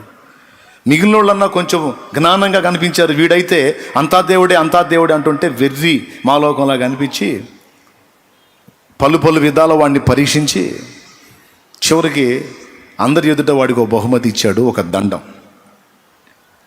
దాని మీద బుద్ధిహీనుల నాయకుడు అని రాసుంది. ఏం రాసింది? బుద్ధిహీనుల నాయకుడు అని రాసింది. ఆ దండం ఇచ్చాడు. రేయ్ ఇదిగో నీ బహుమతి. నీకన్నా బుద్ధిహీనుడు ఎవడన్నా కనపడితే ఆడి చేతిలో పెట్టిరా అన్నాడట. కొద్ది రోజులు అయింది.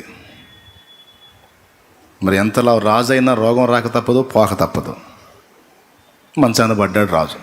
వాడికి ఉన్న ఆరోగ్య సమస్యలు ఏవో ఉన్నాయి, మంచాన పడ్డాడు.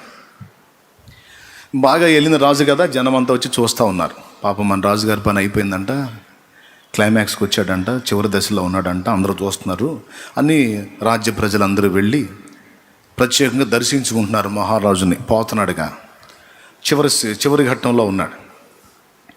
అందరూ పోతుంటే ఈడు కూడా పోయాడు, బుద్ధిహీనుల నాయకుడు. మళ్ళీ నన్ను గుర్తుపడతాడో లేదో రాజు లేనిపోయిందని ఆయన ఇచ్చిన దండం కూడా తీసుకొని పోయాడు. క్యూలో పోయాడు. అందరూ మహారాజా నమస్కారం మహారాజా అంటున్నారు. అంటే ఏంది? జాగ్రత్తగా పోయా అని. దేవునికి స్తోత్రం చెప్పండి. హల్లెలూయా. బాగా పరిపాలించారు మహారాజా అన్నాడు. వాడేమో చూస్తూ ఉన్నాడు.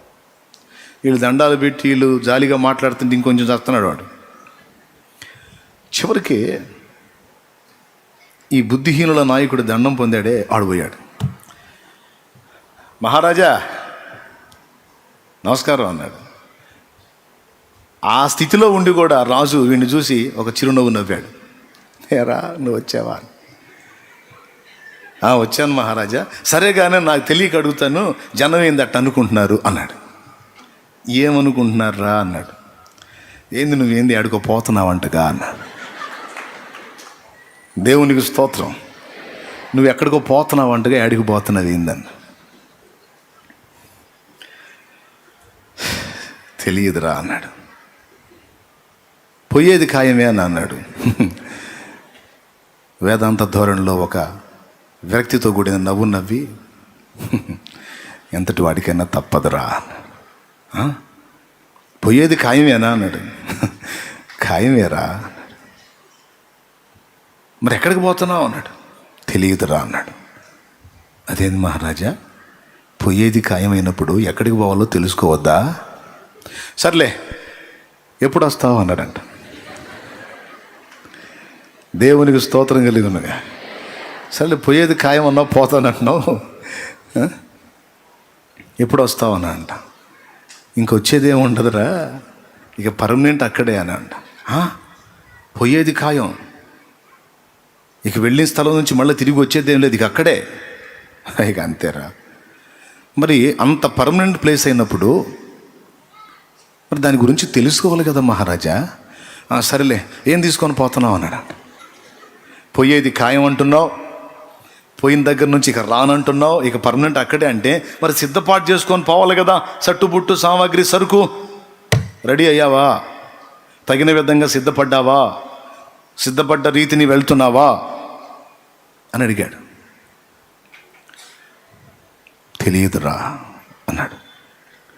ఎక్కడికి వెళ్ళాలో తెలియదు, తిరిగి వస్తావో రావో తెలియదు, ఏం సిద్ధపడి వెళ్ళాలో తెలియదు, ఎన్ని తెలియదు. నేను వెళ్తాను రా అంటున్నావు, కొద్ది చేతులు చాపుతావా అన్నాడట. దేనికి రా? చాపు మహారాజా. చేతులు చాపితే వాడికి ఇచ్చిన దండం తీసి రాజు చేతిలో పెట్టి, ఇది నా దగ్గర ఉండటం కంటే నీ దగ్గర ఉండటమే కరెక్టు. నువ్వు అన్నావుగా నీకంటే తెలివి తక్కువ దద్దం ఎవడన్నా కనపడితే ఆడి చేతిలో పెట్టమన్నావుగా, నాకు నువ్వే అట్ట కనపడుతున్నావు అని పెట్టాడు. దేవునికి స్తోత్రం కలుగును గాక. హల్లెలూయా. ఎందుకో తెలుసా నువ్వు ఎక్కడికి వెళ్తున్నావు అని అడిగితే నీ దగ్గర ఆన్సర్ లేదు, కానీ నేను ఎక్కడికి వెళ్ళాలో ఎక్కడికి వెళ్తానో నాకు తెలుసు. పరిశోధన చేశారా పిచ్చోడా? జీవితంలో ఒక పక్క కష్టపడి జీవనోపాధి చేసుకొని నా మీద ఆధారపడ్డ వాళ్ళని బ్రతికించుకుంటానే మరో పక్కన దైవాన్వేషణ చేశా. సత్యమేంటో తెలుసుకున్నా. ఎట నుండి వచ్చి తిని ఎటకేగవలేదనే సత్యాన్ని తెలుసుకున్నా. వెళితే తిరిగి వస్తానో రానో కూడా నాకు తెలుసు. వెళ్ళేవాడినైనా నేను ఏం సిద్ధపడి వెళ్ళాలో కూడా తెలుసు. అందుకే అన్నీ రెడీ చేసుకున్నా, అన్నీ సిద్ధపడ్డా. నేనెట్ట బుద్ధిహీనుడిని అవుతా? నన్ను అర్థం చేసుకోవటంలో నువ్వు బుద్ధిహీనుడివి. ఇది నీ దగ్గర ఉంటేనే కరెక్ట్ అంటే రాజు నిశ్చేష్టుడై దండం అలా పట్టుకొని చూస్తా ఉన్నాడట. ఇటు వెళ్ళిపోయాడు. ఇప్పుడు రాజు గురించి చెబితే మీరు హే అన్నారు కదా, మరి మీ సంబడం ఏంది? మరి మీలో కొంతమంది అంతే ఉన్నారుగా. మీలో కొంతమంది ఇంకా పాపపు జీవితంలో నుంచి బయటపడకపోతిరి, మారు మనసు అనుభవంలోకి రాకపోతిరి. యేసు ప్రభు పైసా ఖర్చు లేకుండా, ఒంటికి చాకిరి లేకుండా ఉచితముగా నీ పాపాలన్నీ నేను మోస్తాను, నా మీద మోపయ్యా, బాప్తిస్మ పొందయ్యా, ఆ పొందుట ద్వారా పాపాలన్నీ నా మీదకి వస్తాయ్యా, నువ్వు తేలికవుతావయ్యా, నీకు విశ్రాంతి దొరికిద్దయ్యా, నువ్వు పరిశుద్ధుడు అవుతావమ్మా, నువ్వు పరిశుద్ధురాలి అవుతావు, నీ పాపాల భారం అంతా నా మీద మోపు. నీ పితరుల పాపం, నువ్వు క్రియల్లో చేసిన పాపం మొత్తం, దాని తాలూకు పనిష్మెంట్ నరకాగ్ని నీ కోసం సిద్ధంగా ఉంది. పిచ్చి కుమారుడా, పిచ్చి కుమార్తె, నువ్వు జాగ్రత్త పడో, ఆ భారం అంతా నా మీద మోపు.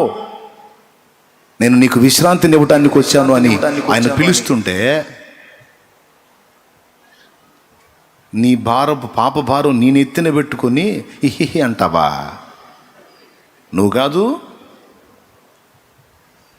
బుద్ధిహీనుడివి, బుద్ధిహీనురాలివి. ఊరే నవ్వితే కూడా తిట్టాడే వీడు అనుకోవాకండి. నవ్వండి మనసారా, నాకేం ఇబ్బంది లేదు. అది కొద్దిగా ఆలోచించి నవ్వండి. ఆ ప్లేస్లో మిమ్మల్ని ఊహించుకొని నవ్వండి. నేనైతే నవ్వుతా ఎందుకంటే జాగ్రత్త పడ్డా కాబట్టి. మీరు కూడా నవ్వాలంటే చేస్తున్న పాపిష్టి జీవితం, పాపపు బ్రతుకు, పాపపు క్రమమును విడిచి మారు మనసు పొంది, ఆ పాపాలన్నీ కడగబడి నిమిత్తము బాప్తిస్మం పొంది, ప్రభు పరిశుద్ధ రక్తము చేత కడిగేసుకొని పరిశుద్ధుడవై, పరిశుద్ధురాలివై రెడీగా ఉండు. నువ్వు ఏమి చేసి కూడా నీ పాపాల్లోంచి బయటపడలేవు.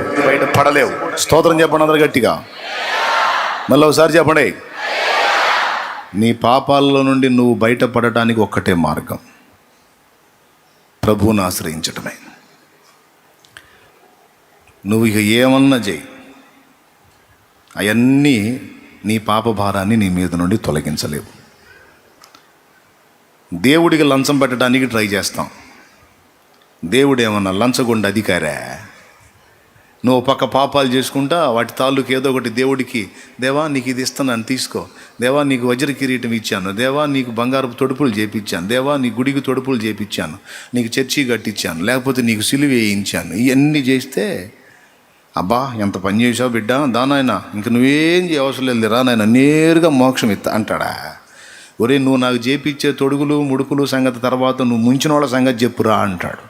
అయ్యి అడగకూడదు దేవా, అవన్నీ అడగకూడదు, నువ్వు నోరు మూసుకో, ఇచ్చినవి తీసుకో అంటే దేవుడు ఊరుకుంటాడా? దేవుడు ఎట్ట కనపడుతున్నాడు నీకు? అసలు దేవుడిని ఎట్ట ఊహించుకుంటున్నావు నువ్వు? తోలు ఊడిపోద్ది ఇక్కడ కదా అగ్నిగుండంలో. దేవునికి స్తోత్రం కలుగును గాక. హల్లెలూయా. ఇక్కడ ఊడిద్ది, అక్కడ కూడా ఊడిద్ది. దేవుణ్ణి లంచగొండ అధికారిలాగా చూస్తున్నారండి. దేవుడు న్యాయవంతుడా, లంచగొండ అధికారా?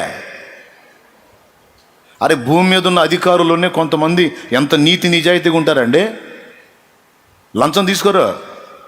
కొంతమంది అధికారులను చూశాను నేను, వారి జీవిత కాలం మొత్తంలో ఒక్కసారి కూడా లంచం తీసుకొని అధికారులను చూశానేనో. అరే మనిషే అంత నీతి నిజాయితీగా, అంత నికరంగా ఒక దుర్మార్గం చేసిన వాడి దగ్గర లంచం తీసుకొని వాడిని వదిలిపెట్టిన పరిస్థితి లేకుండా, తప్పు చేసిన వాడిని న్యాయంగా శిక్షించి నీతి నిజాయితీ కలిగి తన సర్వీస్ అంతా జాబ్ చేసిన అధికారులను నేను చూశా. మనిషే ఇంత నీతిగా, ఇంత నిబద్ధతగా, ఇంత క్రమంగా ఉంటే ఇంతమంది మట్టి పురుగులను నిర్మించిన ఆయన ఎంత నీతిమంతుడై ఉంటాడు, ఎంత సత్యవంతుడై ఉంటాడు, ఎంత నిజాయితీ గలవాడై ఉంటాడు.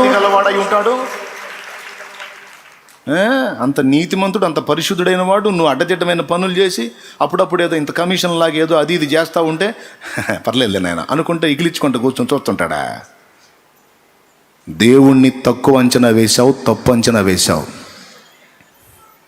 దేవుడు నీవిచ్చే కమిషన్లో లంచాలకు ప్రలోభించేవాడు కాదు. న్యాయవంతుడు, నీతిమంతుడు అడుగుతాడు, లెక్క అడుగుతాడు. చెప్పు, నీ బతుకంతా ఇక్కడ ఉంది చెప్పు అంటాడు. అసలు ఈ సన్నివేశం ఒకటి వచ్చిద్దని అనుకోలేదు నాయన, ఇప్పుడు వచ్చిందిగా చెప్పు సమాధానం. ఇంకేం చెబుతాను నాయన, నీ దయ.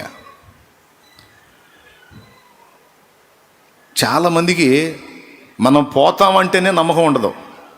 ప్రపంచకం మొత్తం పోయినా నేను మాత్రం ఉంటా అని ఎవరికి వాళ్ళకి ఫీలింగు. నేను చెబుతున్నా, ఎవరి పిలుపు ఎప్పుడో, ఎవరికి ఏ కాలం ఎప్పుడు వచ్చిద్దో తెలియదు. అది రాకముందే జాగ్రత్త పడమని దేవుడు పిలుపునిస్తున్నాడు.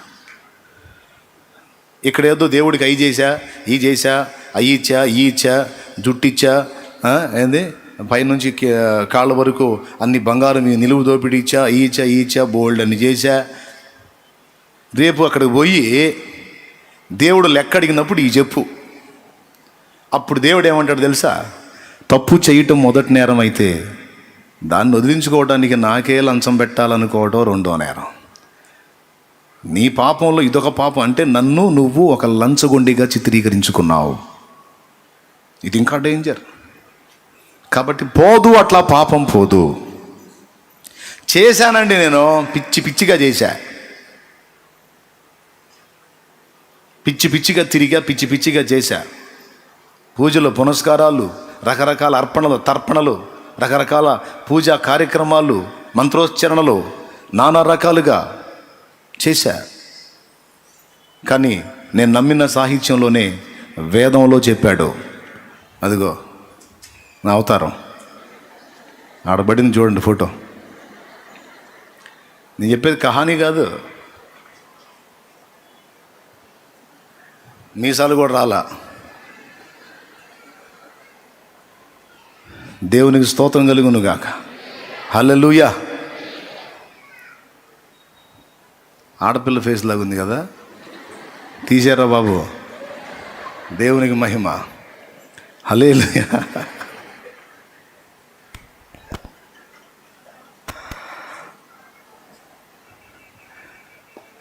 నా అవతారమే.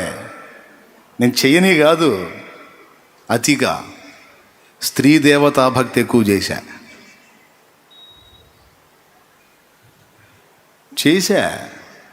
కానీ అందులోనే కూరుకుపోయి ఇదే సత్యం, ఇదే నిజమని ఒక భ్రమలో కొన్ని సంవత్సరాలు ప్రయాణం చేసి చివరికి జీవము గల దేవుడు నన్ను దర్శించినాక సత్యం తెలుసుకున్నా.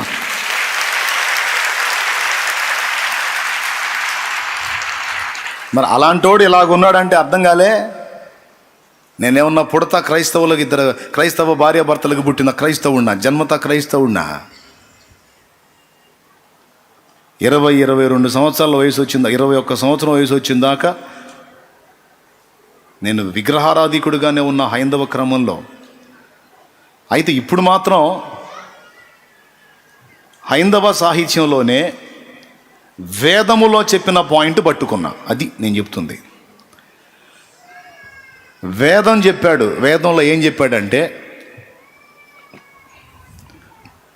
ఆది సంభూతుని యొక్క బలిదానాన్ని గురించి చెప్పాడు. పాపాలన్నీ పరిహరించబడాలంటే, మనం చేసిన పాతకాలని తొలగిపోవాలంటే, మనము ఏమి చేసి కూడా భగవంతుణ్ణి శాంతిపరచజాలం. దేవుడు మనకిచ్చే శిక్షను తప్పించుకోజాలం. అలాగని మనల్ని ఇలాగ దేవుడు వదిలేస్తే మొత్తం కట్టగట్టుకొని నరకానికి పోతాం. మనం నరకానికి పోకుండా మోక్షానికి పోవాలంటే మనం చేసిన పాతకాలన్నీ తొలగింపబడాలి. మన పాతకాలు తొలగింపబడాలంటే మనం ఏం చేసి కూడా తొలగించుకోలేం. గనుక భగవంతుడే, పరమాత్ముడే మనందరి తండ్రి గనుక పిల్లలంగా మనం చేసినటువంటి పాతకాలన్నిటికీ భారమంతా తన మీద వేసుకొని మన పాపములకు ప్రతిగా ఆయన బలి అయి తిరిగి లెగిస్తే అప్పుడే మనకు రక్షణ. లేకపోతే మన ఆత్మలకు రక్షణ లేదు అని గుర్తెరిగి వేద సాహిత్యంలో ఆర్యులు పూర్వులు క్రీస్తు శిలువ బలియాగానికి ముంగుర్తుగా జంతు బలులు అర్పించారు. అంటే ఓ భగవంతుడా, నేను చేసిన పాతకాలకు నేను నరకపాత్రుడను, శిక్షార్హుడను, నేను చావవలసిన వాడను. అయితే నాకు ప్రతిగా, నా కుటుంబానికి ప్రతిగా మేమందరము కలిసి ఇదిగో ఈ పశువుని మా పాప భారమంతా దీని మీద మోపి మాకు బదులు దీన్ని బలిస్తున్నాం. ఇక మా మీద వేయాల్సినటువంటి శిక్షను దీని మీద మోపి నీవు మాకు రక్షణ ప్రసాదించు అని ఒక ఛాయగా ఆ జంతు బలులు అర్పించారు. అదండి ఈ బొట్టులో ఉన్న ఆంతర్యం కూడా అదే.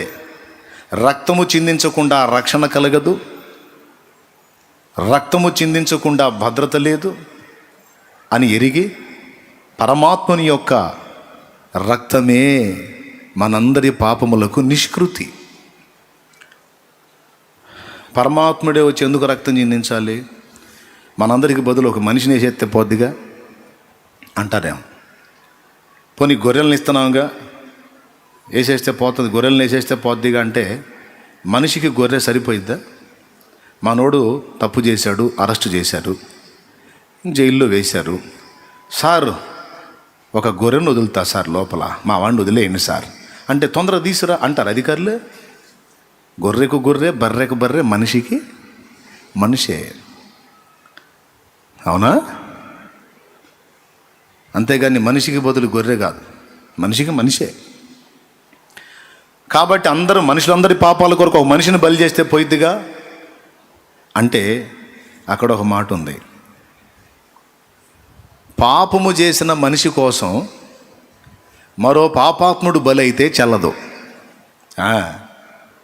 ఇప్పుడు మీ అందరూ ఉన్నారండి, నేను మంచోడినా కాదా? మంచోడు అంటే చేతులు ఎత్తండి, సరిగ్గా చేతులు ఎత్తు. మంచోడుగా అన్నయ్య, చేతులు ఎత్తిన వాళ్ళందరూ దృష్టిలో నేను మంచోడిని కాదని అర్థం. ఓకేనా? రైట్. చాలా చాలా వందనాలు, థ్యాంక్ యూ. ఇంత మంచోడిని కదా, బోల్డ్ అన్ని పాపాలు చేశాను, తలా కొంచెం ఎత్తుకుంటారా? మోస్తారా? తప్పకుండా నేను మోస్తాను అన్నయ్య అన్నోళ్ళు చేతులు ఎత్తండి. ఆహా, మరి నీ పాపాల సంగతో నువ్వు తట్టడి చేసావుగా, ఏమి ఎరగనట్టు చెయ్యెత్తావే. ఇక్కడ నీ బ్యాగే ఫుల్ అయిపోయింది నాయనా, నీ బ్యాగే ఫుల్ అయిపోయిందమ్మా. ఇంకా నా బ్యాగ్లో సరుకు మోయటమా? చెప్పు, అసలు ఏ పాపము లేని పరిశుద్ధుణ్ణి, పరిశుద్ధురాల్ని అన్నోళ్ళు ఎవరి నుండి చేయొద్దండి. అసలు ఇంతవరకు ఒక్క పాపం కూడా నేను చేయలే అంటే చెయ్యొద్దు, దమ్ముంటే. గజమాల ఆర్డర్ ఇస్తా నీకు, గజమాల ఆర్డర్ ఇస్తా, ఏనుగు చేత తెప్పించి చేపిస్తాను నీకు. ఒక్కళ్ళన్నా చేయెత్తారో చూడండి. ఘోర పాపినన్నా నేను అన్నోళ్ళు చేతులు ఎత్తండి, నేను 2 చేతులు ఎత్తుతా. చూసారా, ఒక్క చేయి కూడా కింద లేదు, మొత్తం చేతులన్నీ లేచినాయి. ఎంత యథార్థవంతులో, చాలా సంతోషం. ఒక మాట చెప్పండి, ఇప్పుడు ఆల్రెడీ మరి మీరే ఘోర పాపులు అంటే మీ బ్యాగులన్నీ ఫుల్ అయిపోయినాయి. మరి ఇందాక నీ మోస్తాం అన్నయ్య అని చేతులు ఎత్తావు, ఎక్కడుంది ఖాళీ? కాబట్టి నా పాపాల కోసం నువ్వు బలైడానికి చెల్లదు, నీ పాపాల కోసం నేను బలి అవ్వడానికి చెల్లదు. ఎందుకు? మనిద్దరం పాపులమే. మరి ఇప్పుడు ఈ పాపాలన్నీ తీసేయాలంటే ఎవరు రావాలి? ఏ పాపము లేని పరిశుద్ధుడు కావాలి. అది ఇక్కడ రహస్యం. మనుషులలో ఎవ్వరు బలికి పనికి రారని పరమాత్ముడే బలి అయి తిరిగి లేవాలని ఎవరు చెప్పినారు? ఆర్య ఋషులు పలికిన వేద సత్యం క్రీస్తులోనే నెరవేరెనుగా. వేదం చెప్పాడు, పతిత మానవుల పాప పరిహారార్థమై రక్తము చిందింపబడాలి. ఆ రక్తము ఎవరిదై ఉండాలి? మనుషులది కాదు, గొర్రెలది కాదు, బర్రెలది కాదు. ఆది సంభూతుని రక్తము, పరిశుద్ధ దేవుని రక్తము. మరి అందరి బ్యాగుల్లో ఉన్న సరుకు అంతా తీసుకెళ్ళాలంటే ఏ సరుకు లేని ఖాళీ బ్యాగ్ రావాలి. ఆ ఖాళీ బ్యాగ్ దేవుడు ఒక్కడే. ఎంతమందికి అర్థమైందో ఏమో. సర్వ పాప పరిహారం కోసం రక్త ప్రోక్షణం అవశ్యమని, సర్వ పాప పరిహారం కోసం రక్త ప్రోక్షణం అవశ్యమని, మనుషులలో ఎవ్వరు బలికి పనికిరారని, పరమాత్ముడే బలి అయి తిరిగి లేవాలని ఆర్య ఋషులు పలికిన వేద సత్యం క్రీస్తులోనే నెరవేరెనుగా. సర్వ పాప పరిహరో రక్త ప్రోక్షణమవశ్యం, తద్రక్తం పరమాత్మేణ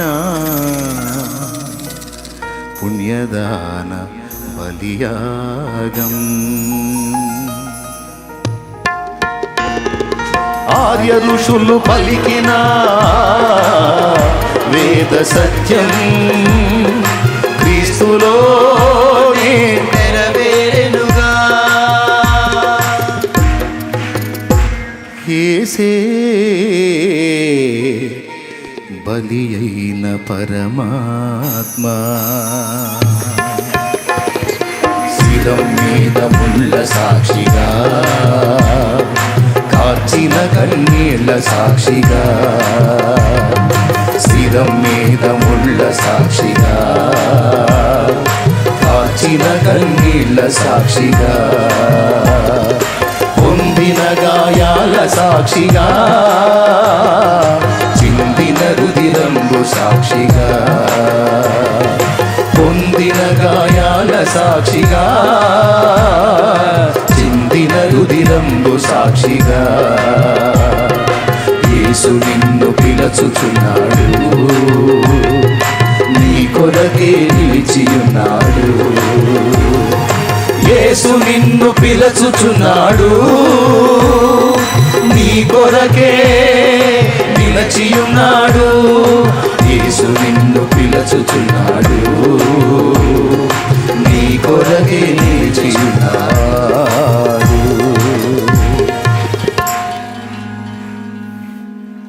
ప్రైజ్ ద లార్డ్. పాపానికి శిక్ష విధించాలి, దేవుడు విధించాడు. ఆ శిక్షను వారి మీద పడవేస్తే మొత్తం నశించి నరకాగ్నికి వెళతారు గనుక ఆ శిక్షను మన మీద పడకుండా మనందరి ప్రభువుగా, రక్షకుడుగా, తండ్రిగా, సృష్టికర్తగా, నాథుడుగా ఆయనే ఒక మానవుడుగా భూమి మీద జన్మించి 33.5 సంవత్సరాలు ఇంచుమించు భూమి మీద మనుషుల్లో మనిషిగా జీవించి, ఎక్కడ కూడా పాపము లేని పరిశుద్ధ జీవితం జీవించి, తన పవిత్రమైన పరిశుద్ధమైన రక్తమును మన పాపములకు ప్రాయశ్చిత్తంగా చిందించినటువంటి ఏకైక దేవుడు ఒకే ఒక్కడు, ప్రభు అయిన యేసుక్రీస్తు. హల్లెలూయా, హల్లెలూయా, హల్లెలూయా. నేను ఇందాక మాలేసుకొని కనపడ్డానే, దేవత, స్త్రీ దేవత భక్తుణ్ణి. నేను అంతగా ప్రేమించి ఆరాధించిన దేవత, నేను అమ్మవారు అమ్మవారు అని ఆరాధించిన దేవత నా పాపములు ప్రాయశ్చిత్తము కొరకు ఏం చేసింది అన్న స్టోరీ చదివా. ఏమీ లేదు. ఆమె భర్త, ఆయన చేసిన పుణ్యకార్యం ఏంటో అని చూసా. ఏమీ లేదు. త్రిమూర్తులు, నేను ఆరాధించినటువంటి త్రిమూర్తులు ముగ్గురు వారి జీవితాలు చదివా. నా పాపముల ప్రాయశ్చిత్తార్థమై వారు చేసినటువంటి బలియాగం ఏంటి? వేదంలో చెప్పాడు, రక్తం చిందించకుండా పాపక్షమాపణ కలగదని. మరి పాప పరిహారార్థమై ఆనాడు జంతుబలు అర్పించారు. అలాగన్న నా పాపముల కొరకు ప్రాయశ్చిత్తార్థమై యజ్ఞమై ఇక నీవు పాపము చేయవద్దు, నీ పాపముల కొరకు ఇదిగో బలియాగమయ్యాను, ఇక నుంచి నీవు పవిత్రుడుగా బ్రతుకు, నా యందు విశ్వాసముంచి పాపాలు కడిగి వేసుకో అన్న వారు నేను ఇంతసేటు మొక్కినటువంటి నా హైందవ క్రమంలో ఎవరైనా ఉన్నారా అని వెతికితే పురాణాల్లో చెప్పబడిన దేవీ దేవతలు ఎవ్వరూ కూడా నా పాపముల కొరకు ఒక్కరు కూడా బలి కాలేదు. మరి ఎవరు నా పాపముల కొరకు ప్రాయశ్చిత్తముగా బలి అయిందంటే, ఏది తెల్లవాళ్ల దేవుడు అన్నానో, ఏది మాలమాదిగల దేవుడు అన్నానో, ఏది 2 కులాలకు చెందిన దేవుడు అన్నానో, ఏది మ్లేచ్చుల ధర్మం మ్లేచ్చుల దేవుడు అన్నానో, ఆయనే నా పాపముల కొరకు బలి అయి తిరిగి లేచిన ఒకే ఒక్క దేవుడు, నిజదేవుడు, ఏకైక దేవుడు, బాధ్యత కలిగిన వాడు, పతిత మానవుని పాప భారాన్ని మోసి ఏ పాపము లేని పరిశుద్ధుడు అందరి పాపముల కొరకు బలి అయి 3వ నాడు పునరుద్ధానుడై తిరిగి లేచి సర్వమానవాళికి రక్షణ ప్రసాదించిన రక్షణ ప్రదాత ప్రభు అయిన యేసుక్రీస్తుని గుర్తించి అక్కరకు రాని చుట్టము మ్రొక్కిన వరమి అని వేల్పు మోహరమున బారని యశము గ్రక్కున విడవంగ వలయు గదరా సుమతి అన్నట్టు వ్యర్థమైన భక్తిని విసర్జించి యేసుక్రీస్తు ప్రభువును నమ్మి ఈరోజు ప్రకటిస్తున్నా.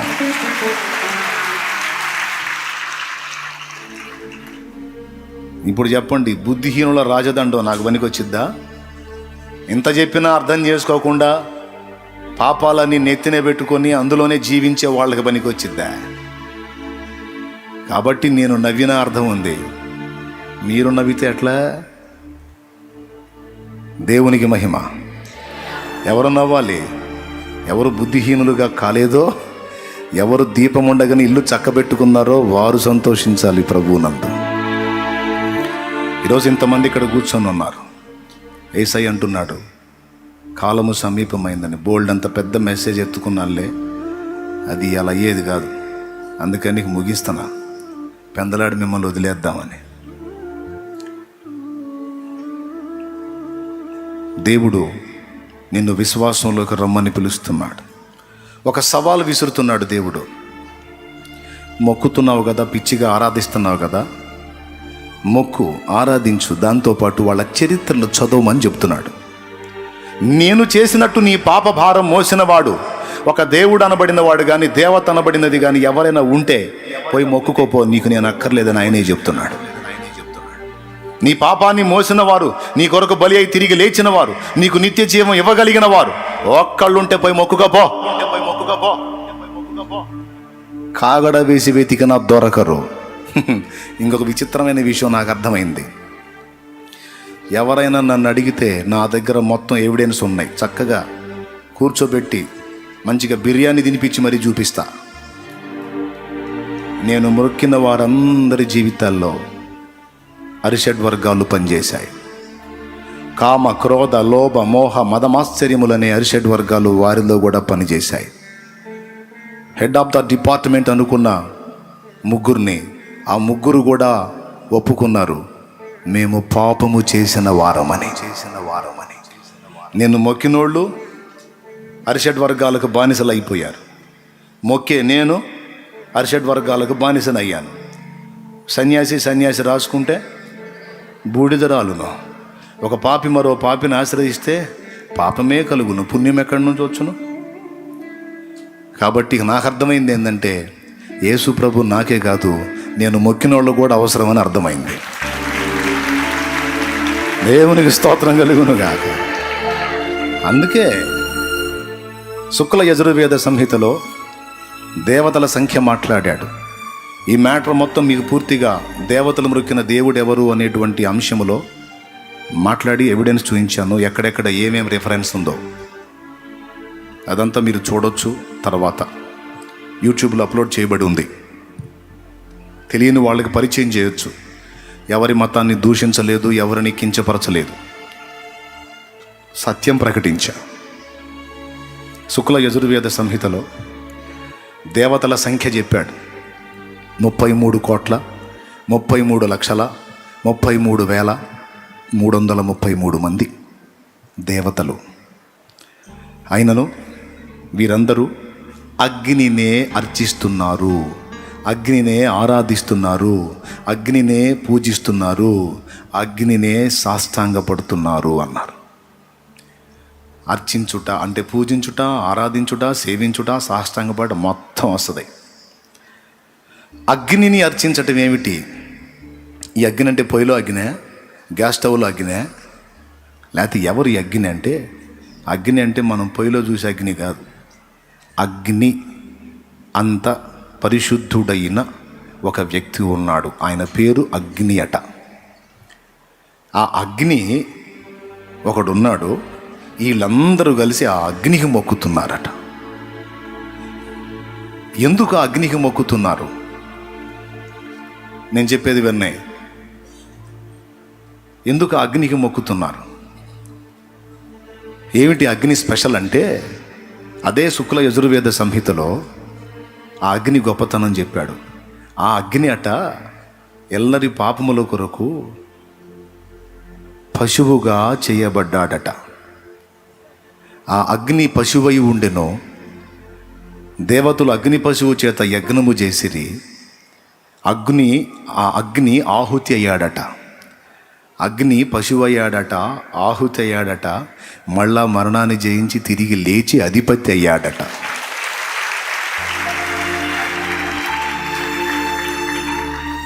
దేవునికి మహిమ.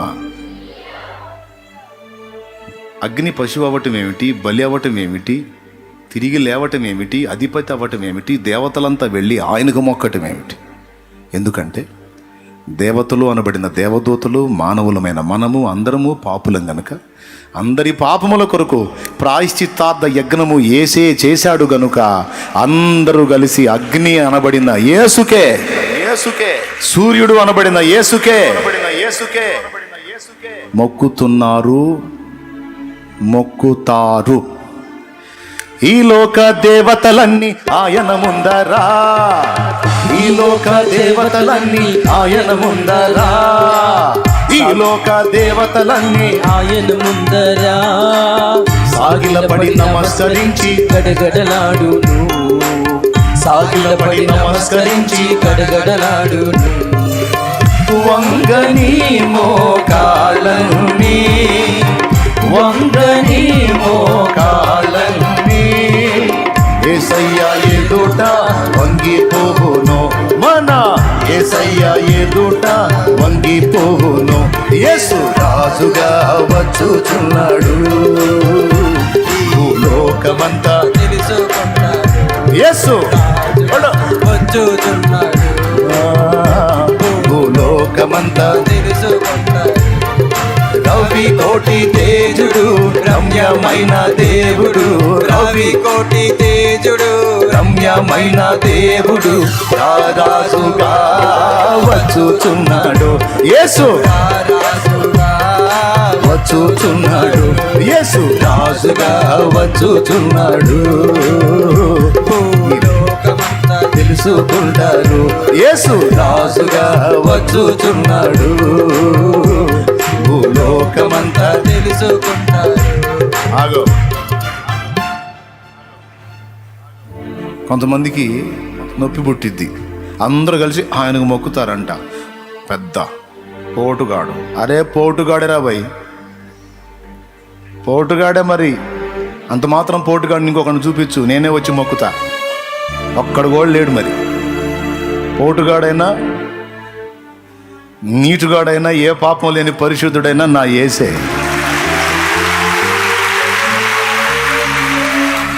నజరేయుడగు యేసు. నేను పాట పాడటం కాదు, వేదం చెప్పింది శుక్ల యజుర్వేద సంహితలో దేవతలంతా ఆయనకు సాగిల పడుతున్నారని. ఒకవేళ మనం మొక్కినోళ్ళు నిజంగా రేపు మనకు కనబడే పని అయితే వాళ్లే గద్దిస్తారు. బుద్ధి లేదురా నీకు, మేము సైతం ఆయనకు మొక్కుతుంటే నువ్వేం ఓవర్ యాక్షన్ చేసావు, ఆయన దూషించావు, దౌర్భాగ్యుడా, నీకు ఐదులే ఇప్పుడు అని అంటారు వాళ్ళు. దేవునికి మహిమ. మేమందరం కలిసి ఆయనకు మొక్కుతుంటే నువ్వేంట్రా దుర్భాషలాడావు, వేరే వేరే మాటలు మాట్లాడావు. నేను చెప్తున్నా, యేసయ్యను నోరు జారేటప్పుడు జాగ్రత్త, ఒళ్ళు దగ్గర పెట్టుకొని మాట్లాడాలా, లేతే వదిలిపెట్టడు. ఏదో 2 ఏళ్ళు ఎట్ట పెట్టుకుని ఎట్టున్నాడు అనుకుంటున్నారేమో. ఒక్కొక్కడికి అయ్యిద్ది. ఎందుకంటే ఆల్రెడీ తన్నుబడి లైన్లోకి వచ్చాను నేను. దేవునికి స్తోత్రం కలుగును గాక. హల్లెలూయా. మా అమ్మ ఏడుందో ఈ మధ్యలో ఏడో కూర్చొని ఉంటుంది మా అమ్మ. నా చిన్నతనంలో మా పెదనాన్న కొడుకు మా ఇంట్లో ఫస్ట్ నమ్ముకున్నవాడు ఆయన. మేము నమ్మలేదులే. ఆయన ఎప్పుడన్నా మా ఇంటికి వచ్చి ఎర్ర బైబిల్ తెచ్చేవాడు. ఆ ఎర్ర బైబిల్ తెచ్చి మా ఇంట్లో పెడితే మా అమ్మ కర్ర పుల్ల తీసుకొని నెట్టేది దాన్ని. పట్టుకుంటే పాపమని. పట్టుకుంటే పాపం కాదు, మేము నమ్మేవాళ్ళు ఏమైనా చేస్తారేమో అని భయం. అర్థమైందా? సగం అది సగం ఇది. అట్లా నేర్పారు. పట్టుకుంటేనే పాపం, మన దేవతలకు కోపం, బొట్టు లేని దేవుడు నమ్మకూడదు అని బాగా నేర్పారు. అరే బొట్టులో ఉన్న రక్తపు గురితే యేసుదని చెప్తున్నా ఇప్పుడు నేను. బొట్టు లేని దేవుడు ఏంది? నువ్వు పెట్టిన బొట్టు ఏ గుర్తు, ఏ వర్ణం? రక్తవర్ణం. అది ఎవరి రక్తానికి గుర్తుగా కనపడడం తెలుసా? యేసు రక్తానికి గుర్తు. ఈరోజు పెట్టావు నువ్వు రకరకాల కలర్స్ స్టిక్స్. మన చిన్ననాటి నుంచి పెద్దోళ్ళు ఏం పెట్టుకుంటూ వచ్చారు? రక్తవర్ణమైన సింధూర వర్ణం. ఎన్నో కలర్లు ఉంటే రక్తవర్ణమే ఎందుకు దిద్దాలి నుదుటిన? రక్తము లేకుండా రక్షణ లేదు కాబట్టి. ఆ రక్తము పరిశుద్ధ దేవునిదై ఉంటేనే రక్షణ కాబట్టి. కర్ర పొల్లతో నెట్టింది అమ్మగారు. మా ఇల్లు ఒకళ్ళు కిరాయి ఇచ్చాం, కిరాయికి. పాపం ఆ ఇంట్లో ఉన్నోళ్ళు యేసుప్రభు నమ్ముకొని బైబిల్ పెట్టారు ఇంట్లో. మాకు వచ్చింది ఫోను హైదరాబాద్ నుంచి వచ్చి, మా మదరు పాపం ఇల్లు ఖాళీ చేయించాలని 2 రోజులు టైం ఇవ్వాలి కండి, కనీసం 2 రోజులు టైం ఇవ్వాలిగా. నిలబడి వాళ్ళ ఇల్లు ఖాళీ చేయించింది. ఇల్లు మొత్తం కడిగి ఊడ్చి తుడిచి శుభ్రం చేసి వచ్చింది. ఎందుకు తెలుసా? బైబిల్ పెట్టారు మా ఇంట్లో, యేసు ప్రభువుని తెచ్చిపెట్టారు మా ఇంట్లో. మాకు అరిష్టం కదా. చూశాడు. ఇప్పుడేమైంది? హల్లెలూయా. దేవునికి మహిమ కలుగును గాక. ఒక్కడిని కూడా వదలడు. నేను చెబుతున్నాగా, మాట్లాడినంతసేపు నీదే టైం, మాట్లాడు. ఇక ఒకటే వార్నింగ్, కాలము సమీపమైందిరా నిగరే అంటాడంతే. దేవునికి స్తోత్రం కలుగును గాక. హల్లెలూయా. కాలము సమీపమైంది. జాగ్రత్త. ఎంత పటిష్టమైన పునాది మీద కూర్చున్నా ఇప్పుడు నేను చెప్పిన ఈ పునాది మీద ఆధారపడిన వాళ్ళందరూ పటిష్టమైన పునాది మీద కూర్చున్నారు. నీ విశ్వాసం యేసు రక్తమును ఆధారం చేసుకొని ఉంది. ఎవరో కొంతమంది బలహీనపడ్డారని వాళ్ళని చూసి నువ్వు బలహీనపడతావా? ఎవరో కొంతమంది తేడాగా నీ గనపడ్డారని వాళ్ళని చూపించి నువ్వు పోయి బురదలో బొర్లాడతావా? వాళ్ళు నీతి తప్పితే నువ్వు నీతిగా బతికి చూపించు. వాళ్ళు నిజాయితీ లేని వాళ్ళైతే యేసు ప్రభులోకి వచ్చి నువ్వు నిజాయితీగా బతికి చూపించు. అంతేగాని వాళ్ళు తేడా వీళ్ళు తేడా అందుకని నేను కూడా తేడా అని నువ్వు దిగుతావా? ఎవరికి తెలియదు నీ కథలో. కాబట్టి నీ విశ్వాసం పరీక్షింపబడిద్ది. ఎలాంటి పరీక్షలు ఎదురైనా విశ్వాసాన్ని అంతం వరకు కాపాడుకోవాలి. నా రక్షకుడు యేసే అన్నది విశ్వాసం. యేసు నా పాపముల కొరకు చనిపోయి లేఖనముల ప్రకారం సమాధి చేయబడి లేఖనముల ప్రకారం 3వ నాడు తిరిగి లేచాడు. ఆయన యందలి విశ్వాసము ద్వారానే నా ఆత్మకు రక్షణ.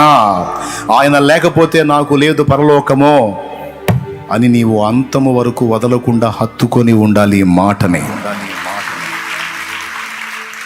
ఎట్టి పరిస్థితుల్లో ఎన్ని కష్టాలైనా, ఎన్ని ఆపదలైనా, ఎన్ని పరీక్షలైనా, ఎన్ని ఇబ్బందులైనా ఈ విశ్వాసం వదలకూడదు. యేసు అనే రైలు బండి దిగకూడదు. దిగనంత వరకు నువ్వు గమ్యానికి చేరే ప్రయాణంలోనే ఉంటావు. దిగిపోయావా ఆయనకి సంబంధం లేదు, నేరుగా పాతాళానికే. ఎంతమందికి అర్థమైంది? వదలొచ్చా యేసుని? దేవుడు మాట్లాడుతున్నాడు, కాలము సమీపమైంది, ఇదిగో నేను త్వరగా వచ్చుచున్నాను అని. ఆయన రాకడను గురించే కాదు, నీకు ఇవ్వబడిన ఆయుష్కాలం పూర్తయిందని చెబుతున్నాడేమో చూసుకో. తాత్కాలికమైన ఈ లోకం మీద వ్యామోహంతో మత్తుడవై మత్తురాలవై మసలుతున్నావు. నేడో రేపో నీ పిలుపు తెలియదో, నీ కాలము సమీపమైంది అంటున్నాడేమో చూడు. మారు మనసు పొంది పాప క్షమాపణ నిమిత్తమై బాప్తిస్మం పొందడానికి కాలము సమీపమైందని పిలుస్తున్నాడేమో చూడు. పాపపు జీవితాన్ని విసర్జించి పరిశుద్ధుడైన యేసు వైపు తిరిగి అనేక మందికి వెలుగుగా నువ్వు మారటానికి ఒక కాలము సమీపమైంది. ఇప్పుడు చూడు.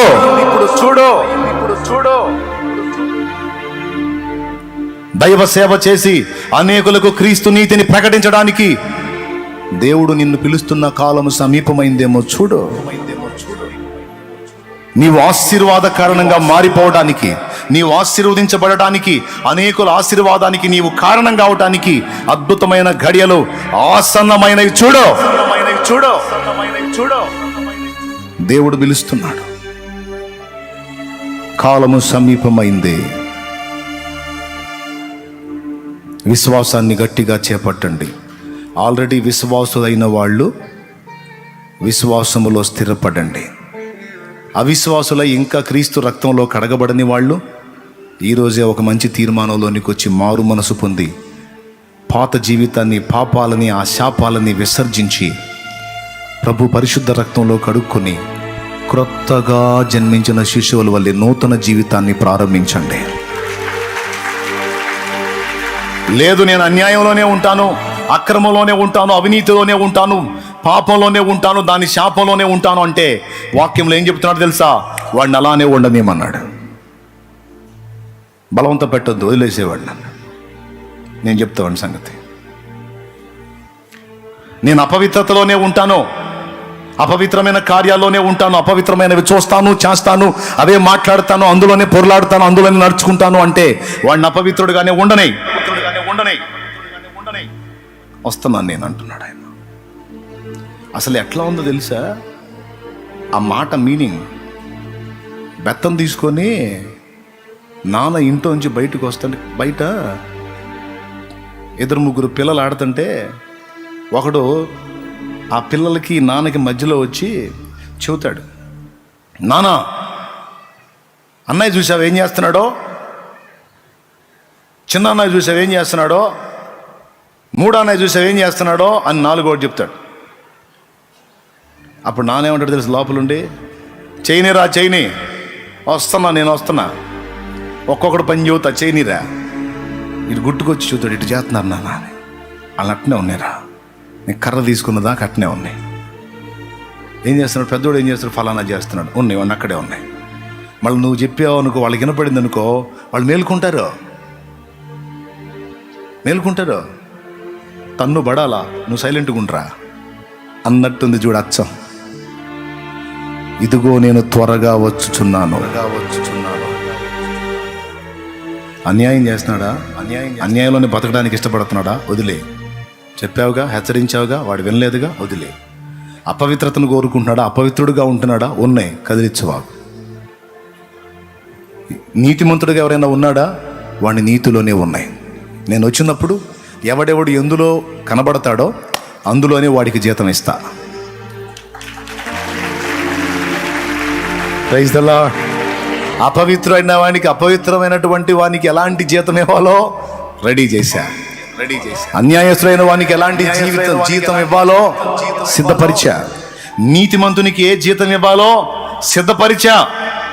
పవిత్రుడు పరిశుద్ధుడైన వానికి ఎలాంటి జీతం ఇవ్వాలో సిద్ధపరిచా. నలుగురు, అన్యాయస్తుడు, అపవిత్రుడు, నీతిమంతుడు, పరిశుద్ధుడు, రెండుగా విడగొట్టొచ్చు. ఇద్దరేమో పాపాన్ని ప్రేమించి జరిగించినోళ్ళు, ఇద్దరేమో నీతిని, పవిత్రతను ప్రేమించి జరిగించినోళ్ళు. వీళ్ళేమో మారు మనసు పొందకుండా పాపములోనే బ్రతుకుతున్న వాళ్ళు, వీళ్ళేమో మారు మనసు పొంది యేసు రక్తమును ఆశ్రయించి ఆయన రక్తము ద్వారా నీతిమంతులుగాను పరిశుద్ధులుగాను తీర్చబడిన వాళ్ళు. నలుగురు, రెండు. వీళ్ళెవరు? ఈ పక్క వాళ్ళు ఎవరు? యేసు రక్తమును ఆశ్రయించి నీతిమంతులుగా పరిశుద్ధులుగా తీర్చబడ్డాడు. వీళ్ళెవరు?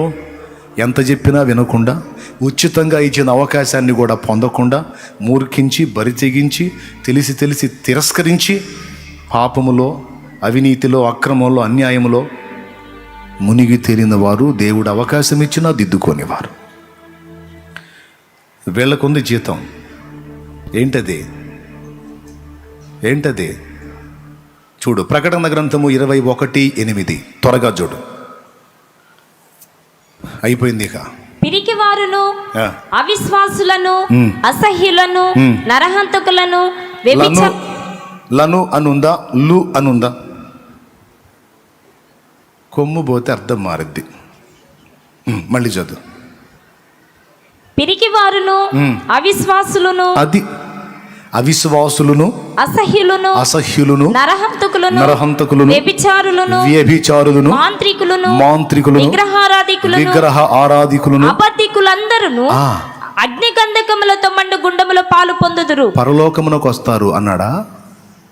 అగ్ని గంధకములతో మండు గుండములో పాలు పొందుదురు.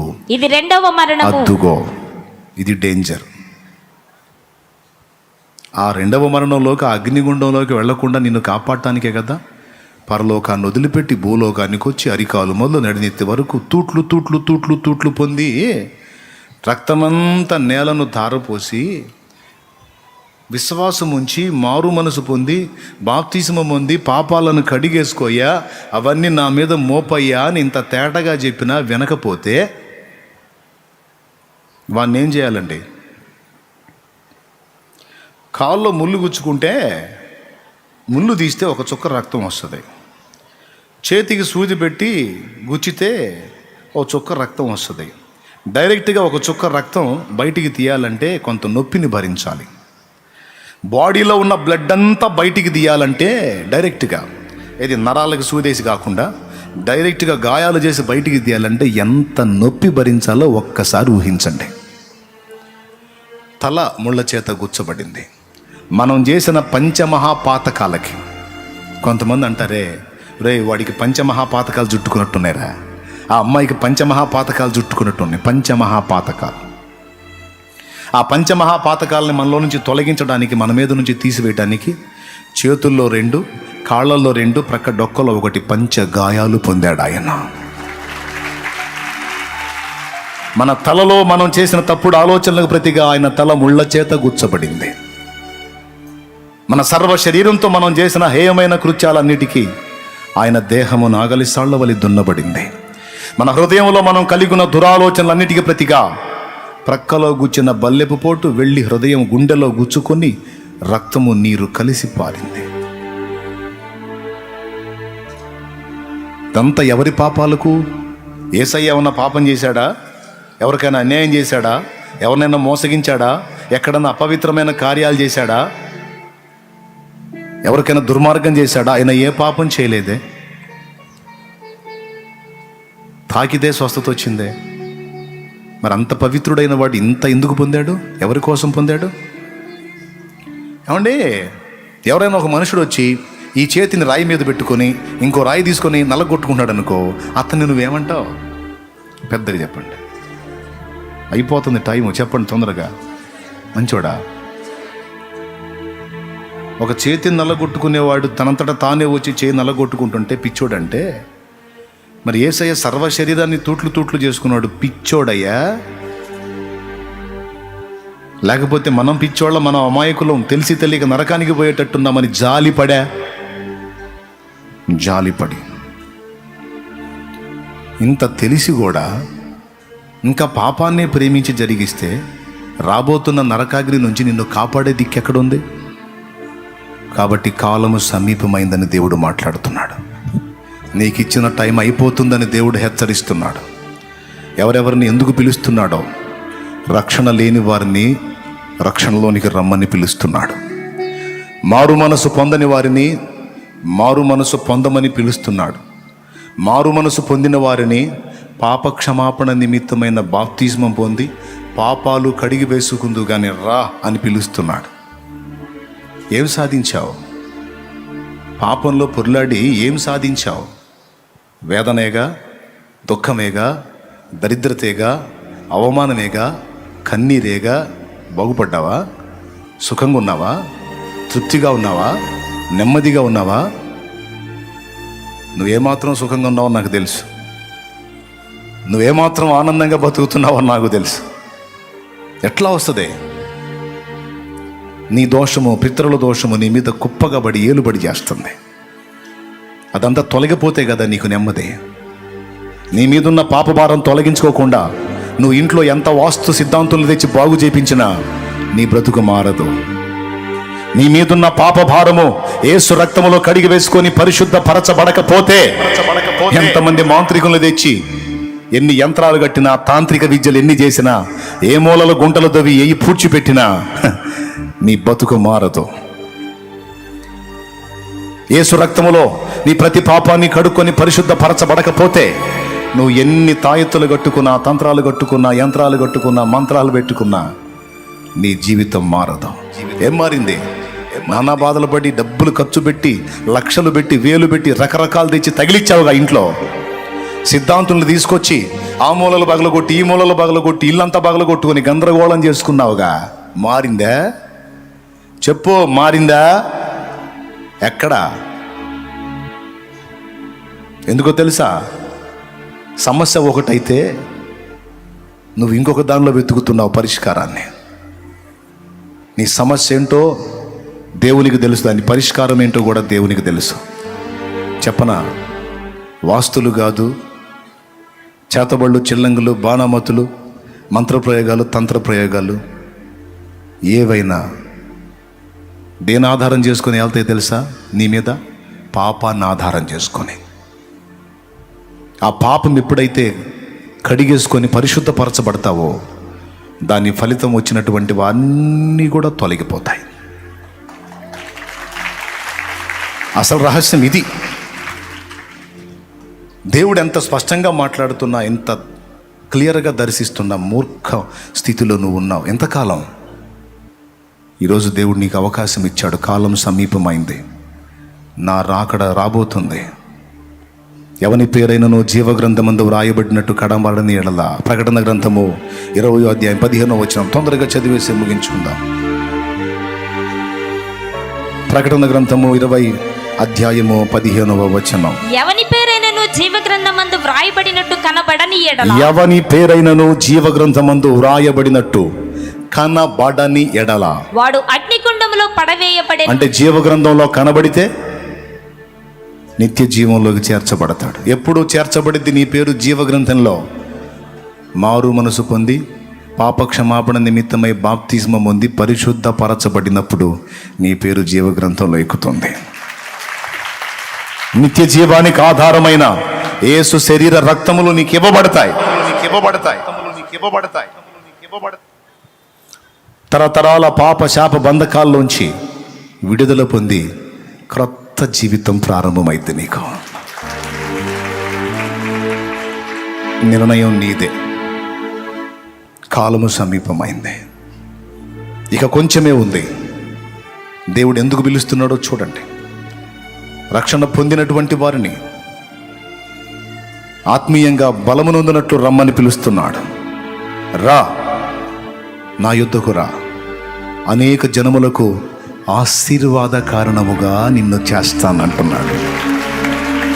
దేశము యొక్క ఉన్నత స్థలముల మీదికి నిన్నెక్కిస్తారమ్మంటున్నాడు.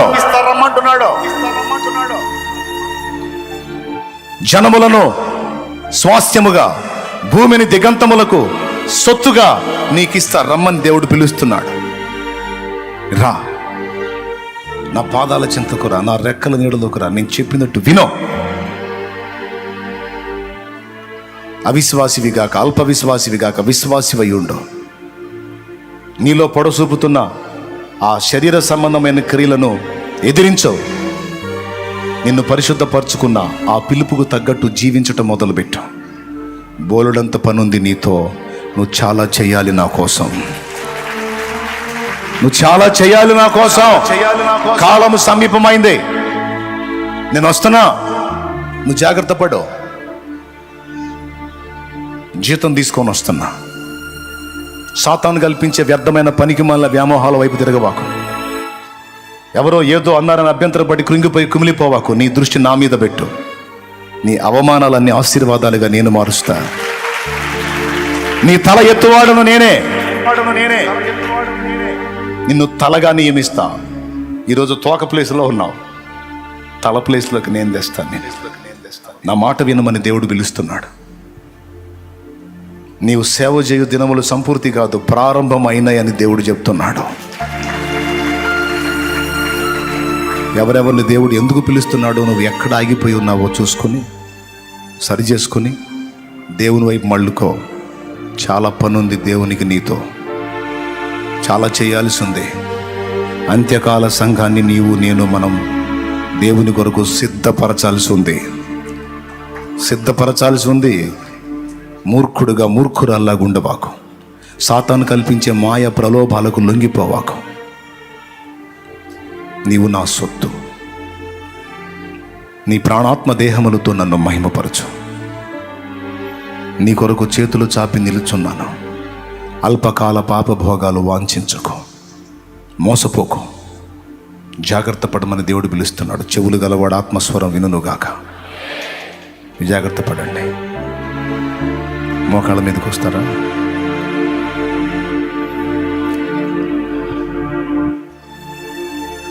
దేవుడు నీకు ఇచ్చిన సువర్ణ అవకాశం. అన్నయ్య, ఇంతవరకు కొంచెం నేను మూర్ఖంగానే ఉన్నాను. నా పాపాన్ని గుర్తించలేకపోయాను. ఆ పాపం తాలూకు శాపం నా మీదకి వచ్చి అల్లాడుతూ వేరే పరిష్కార మార్గాలు వెతుక్కుంటున్నాను. ఈరోజు బహుస్పష్టంగా దేవుడు నాతో మీ ద్వారా మాట్లాడాడు. ఇక నేను మారు మనసు పొంది నా పాప భారమంతా కడగబడి నిమిత్తం బాప్తిస్మం పొంది పరిశుద్ధపరచబడతాను. నేను క్రీస్తు యేసునందు నూతన సృష్టిగా మార్చబడతాను. నా బాప్తిస్మం కోసం ప్రార్థన చేయి. నేను సిద్ధపడుతున్నాను అంటే నీ కుడి చేయెత్తి చూపించు. నీ బాప్తిస్మపు అనుభవం. చేతులెత్తిన వాళ్ళు అలా లేచి నిలబడండి. నా బాప్తిస్మం కొరకు ప్రార్థన చేయన్న అన్నోళ్ళు, చేతులెత్తిన వాళ్ళు త్వరగా లేచి నిలబడాలి. దేవుడు నీకు ఇచ్చిన సువర్ణ అవకాశం ఇది.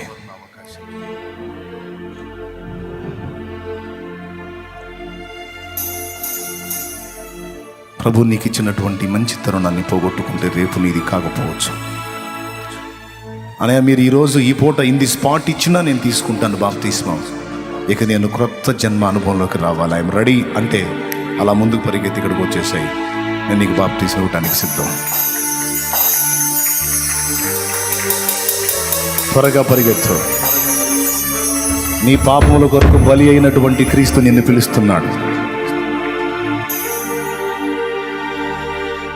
ఎవరైతే సిద్ధపడ్డారో త్వరగా ఎక్కడున్నా పరిగెత్తిరా. టైం లేదు. స్త్రీలు, పురుషులు, యవనులు రండి. మీ జీవితాన్ని యేసయ్య చేతికి అప్పగించండి. ఆ పాప శాప బంధకాల్లోంచి విడుదల పొంది ఒక క్రొత్త జీవితాన్ని మొదలుపెట్టినట్లు పరిగెత్తండి. దిక్కు లేదు, యేసే దిక్కు. యేసుగాక మరే రక్షణ మార్గం లేదు. నిన్ను ప్రేమించి నీకై ప్రాణం పెట్టిన నజరేయుడగు యేసు చేతులు చాచి నిన్ను పిలుస్తున్నాడు.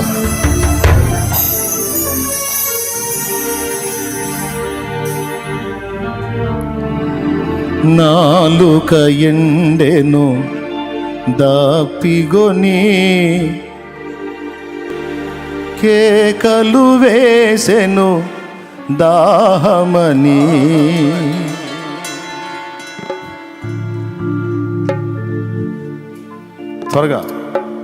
త్వరగా పరిగెత్తాలి. వచ్చేవాళ్ళని దారివ్వండి, రానివ్వండి.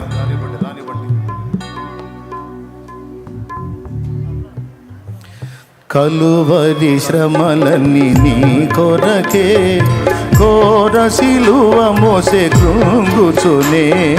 కలువరి శ్రమలన్నీ నీ కొరకే, ఘోర సిలువ మోసే కృంగుచునే. గాయములాచే బాధనుంది, రక్తము కార్చి హింసనుంది. గాయములాచే బాధనుంది, రక్తము కార్చే హింసనుంది. సిలువలో వేలాడే, నీ కొరకే సిలువలో వేలాడే. యేసు నిన్ను పిలచుచుండే, ఆలస్యము నీవు చేయకుము. యేసు నిన్ను పిలచుచుండే.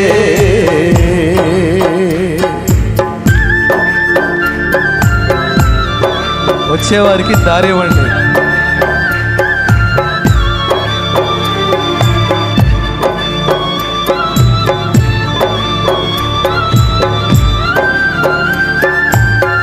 లైవ్ లో చూస్తున్న వాళ్ళు కూడా ఎవరైనా తీర్మానించుకున్న వాళ్ళు మీ దైవజనుని అడిగి రక్షణ పొందండి, అడిగి పొందండి.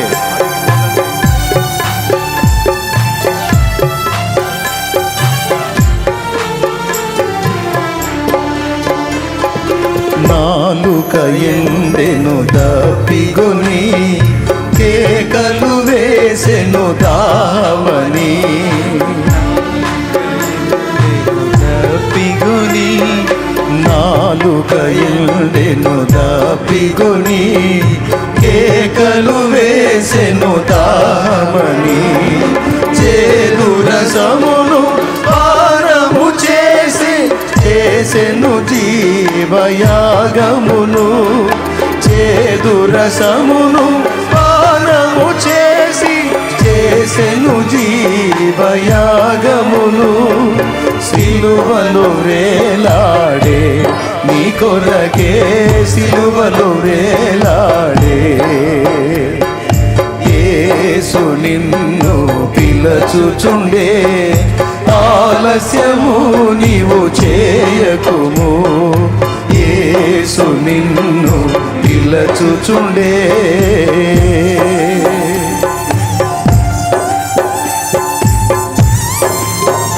త్వరగా వచ్చేసాయి. దూరంలో ఉన్నవాళ్ళు, ఆ పందిళ్ళలో ఉన్నవాళ్ళు, వెనుక పక్క ఉన్నవాళ్ళు త్వరగా పరిగెత్తాలి.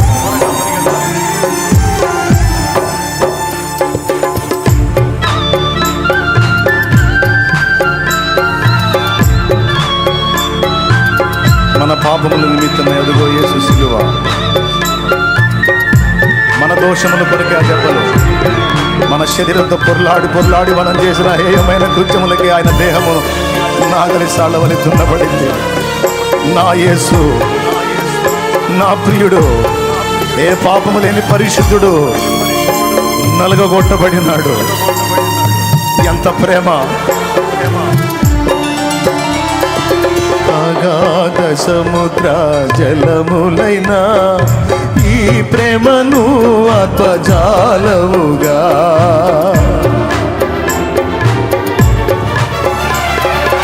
అగాధ సముద్ర జలములైనా ఈ ప్రేమను ఆర్పజాలవుగా.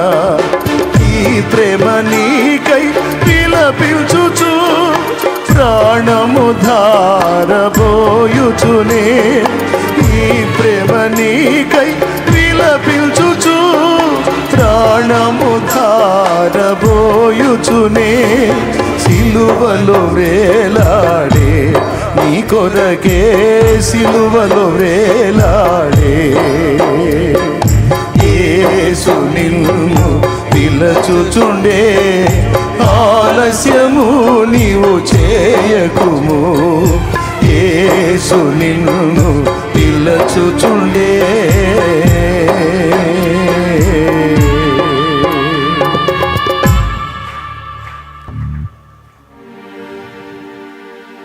మన అతిక్రమములు, మన పాపములు ఎంత ఘోరమైనవో మనకు తెలిసే ఉన్నది.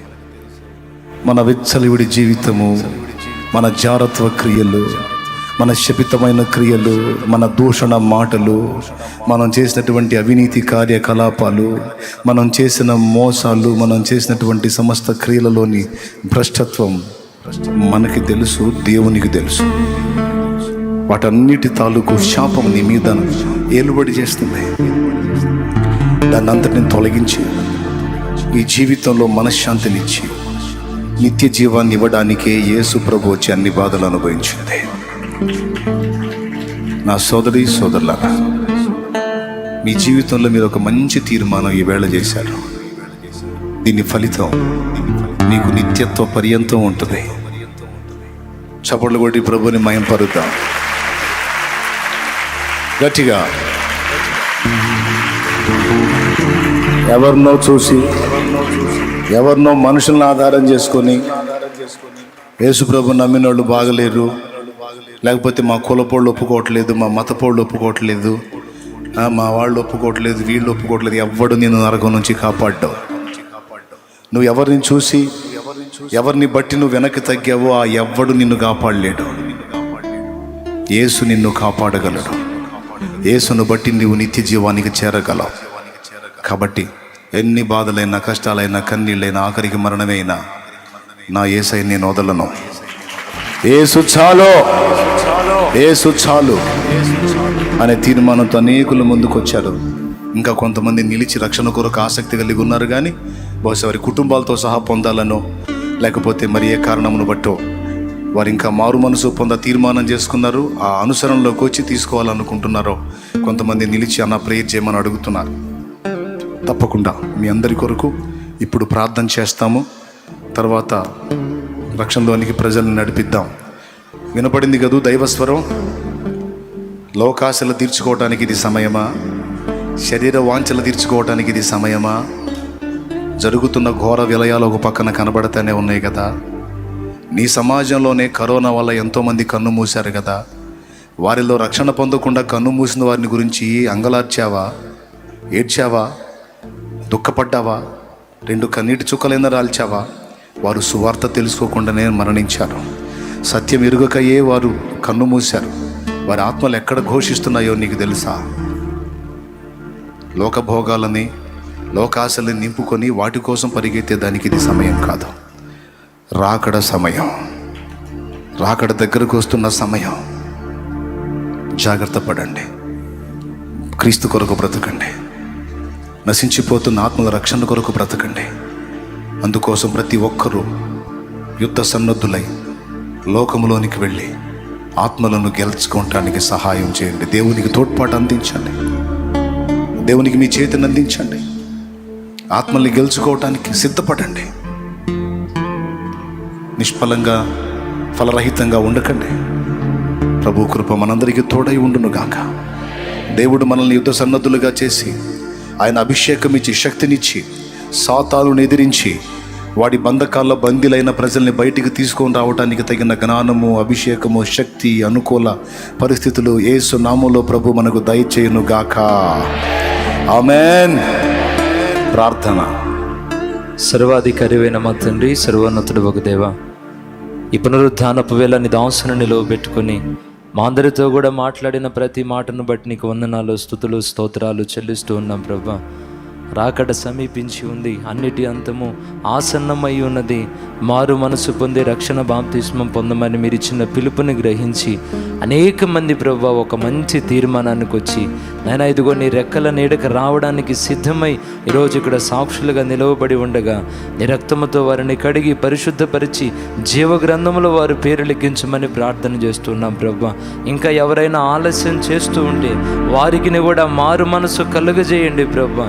కోడి తన పిల్లలను రెక్కల క్రిందకు పిలిచినట్లుగా నేను మిమ్మల్ని పిలుస్తున్నానని మీరు మాట్లాడి నా పిలుపును గ్రహించి పాపములు విడిచి మారు మనసు పొంది నీ రెక్కల నీడకు రావడానికి కృప దయచేయండి ప్రభా. మారు మనసు లేని వారికి మారు మనసు రక్షణ భాగ్యం దయచేయండి. అలాగనే రక్షించబడిన నా ప్రభా ఆత్మీయులతో మీరు మాట్లాడుతున్న మాటలను బట్టి వందనాలు. నేను అతి త్వరలో రానై ఉన్నాను, రాకడ ఆసన్నమై ఉన్నది, సిద్ధపడండి. నా పని చేయడానికి ఆసన్నమై అడుగులు ముందుకు వేయండి. ఇక నువ్వు పోరాటం చేయడానికి, యుద్ధ రంగంలో అడుగుపెట్టి శత్రువు కోటలో కూర్చడానికి సమయం ఆసన్నమై ఉన్నది అని మీరు మాట్లాడిన మాటలను బట్టి నీకు వందనాలు ప్రభువా. నీ బిడ్డలమైన మేమందరము కూడా యోధుల వలె, సైనికుల వలె శత్రువుల కోటలు కూల్చేటువంటి నా ప్రభా సమర్థుల వలె మమ్మల్ని మార్చండి నాయన. ఇంకా ఎవరైనా ఆలస్యం చేస్తూ ఉంటే, చూద్దాంలే చేద్దాంలే అని ఎవరైనా తటపటాయిస్తూ ఉంటే వారికి మారు మనసు దయచేయండి. నీ పని చేయడానికి కృప దయచేయండి. మీరు మాట్లాడిన ప్రతి శ్రేష్టమైన మాటను బట్టి నీకు వందనాలయ్యా. మీరు ఎదుర్కొంటున్న శ్రమలు తొలగిపోయే రోజులు ఆసన్నమయ్యాయి. వెలుగు నీ పైన ఉదయించబోతూ ఉన్నదని మీరు మాట్లాడుతున్నందుకై నీకు స్తోత్రాలు ప్రభువా. నీకు వందనాలు చెల్లిస్తూ ఉన్నాము నాయనా. మా ప్రాణం పోకడ ఎప్పుడో తెలియదు గనుక ఈరోజు మేము బ్రతుకుంటాము మాకు తెలియదు నాయన. నీ చిత్తం భూమి మీద సంపూర్ణంగా నెరవేర్చి నీ సంకల్పానుసారంగా ఇక్కడ బ్రతికి నీ సన్నిధికి చేరుకొని బలా నమ్మకమైన మంచి దాసుడా అని నీ నుండి ప్రశంస పొందే కృపద ఇచ్చేయమని, ఈ దాసుని ఇంకా ఏడంతల ఆత్మచేత నింపి అభిషేకించి ఇంకా నీ కొరకు గొప్పగా వాడుకోమని యేసు నామములో అడిగి ప్రార్థించి వేడుకుంటున్నాము తండ్రి. ఆమేన్. ఆమేన్. ఆమేన్. ప్రభు కృప మనందరికీ తోడై ఉండును గాక. ఆమేన్. అందరం పైకి లేచి నిలబడదాం.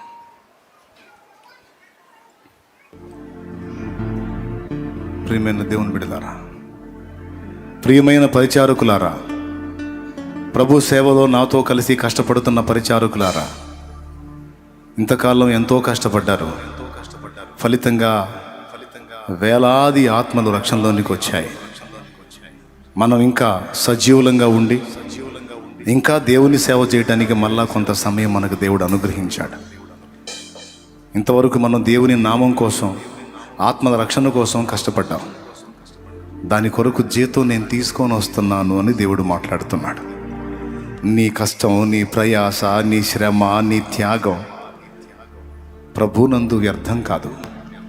ప్రియమైన పరిచారకుడా, పరిచారకురాలా, నా సోదరి సోదరుడా, పరిశుద్ధుల అక్కర కొరకు, పరిశుద్ధులకు ఉపచారం కొరకు మీరు పడిన కష్టం, మీరు చేసినటువంటి శ్రమ, మీరు పడిన ప్రయాస మొత్తం నా దేవుని గ్రంథంలో ప్రతి దినము రాయబడి ఉంది. ప్రతి వారము రాయబడి ఉంది. ప్రతి అడుగు రాయబడి ఉంది. దానంతటికి ప్రతిగా నిత్యమైన బహుమానంతో నా యేసు నిన్ను సమీపించే రోజు దగ్గరలోనే ఉంది. నిరుత్సాహపడక, కృంగిపోక, చేసే పరిచర్యంతా నా దేవుని బట్టి, నా దేవుని నామ మహిమ కొరకు చేస్తున్నానని ఎరిగి, ప్రభు చిత్తము నెరవేరుస్తున్నానని సంతోషపడి, తన సేవ చేయటానికి నన్ను నమ్మకమైన వానిగా, నమ్మకమైన దానిగా ఎంచాడని ధన్యునిగా, ధన్యురాలిగా భావించి మరి ఎక్కువగా క్రీస్తు కొరకు ప్రయాసపడు కృప మనందరికీ తోడై ఉండును గాక. ఆమేన్. మీరందరూ ఎదుర్కొంటున్న శ్రమలు, సమస్యలు, బాధలు, ఇరుకులు, ఇబ్బందులు, అప్పులు, రోగాలన్నిటి కొరకు, అలాగే మీరు తెచ్చిన ఆ నూనె కొరకు కూడా దైవజనులు ఏకమై ప్రార్థన చేస్తారు. అందరూ తలలు వంచి కళ్ళు మూసి ఏకీభవించండి. స్తోత్రం, స్తోత్రం. ప్రభు సెలవైతే రేపు ఒక్క మంగళవారం మాత్రం నేను కలవడానికి అవకాశం ఉండదు. ముందే చెప్తున్నాను, మీరు వచ్చిన ఇబ్బంది పడతారు కనుక ఆ పై వచ్చే మంగళవారం మిమ్మల్ని కలవడానికి ప్రయత్నిస్తాను. మీరు కలిసి మాట్లాడాలనుకున్న టైం అప్పుడు నేను మీకు ఏర్పాటు చేస్తాను. రేపు మంగళవారం మాత్రం అవకాశం ఉండకపోవచ్చు. నాకు సంతోషం ఏంటంటే ఇప్పటి నుంచి సెలవులు వచ్చినాయి అందరికీ. ఈ సెలవుల్లో దేవుని సన్నిధిలో గడపడం కాదు, బిజీ షెడ్యూల్లో దేవుని సన్నిధిలో మీరు గడిపారు చూడు, ఇది త్యాగంతో కూడింది. మనకు సమయం అనుకూలించినప్పుడు గడపడం కాదు, ప్రతికూలంగా ఉన్నప్పుడు దేవునితో గడపడమే గొప్ప విషయం. సో 7 దినాలు సంపూర్తిగా నెరవేర్చి విస్తారమైన ఆత్మ రక్షణకు సిద్ధపరిచాడు యేసయ్య. చప్పట్లు కొట్టి మైపడదామా గట్టిగా. మీ అందరినీ కలవాలని ఆశ ఉన్నప్పటికీ మనిషిని ఇంతమందిని కలిసి అందరికీ సమాధానం చెప్పలేను కనుక మీ అందరినీ నేను గమనించాను, చూస్తూనే ఉన్నాను. ప్రభు సెలవైతే రేపు మంగళవారం కాకుండా ఆపై వచ్చే మంగళవారం మీకు అవకాశం ఉంటే చక్కగా కలిసి మీరు మాట్లాడవచ్చు. మరి ఇక నాకు అవకాశం ఇస్తే నేను వెళ్ళి బాప్తిస్మలోకి ఆత్మని నడిపిస్తాను.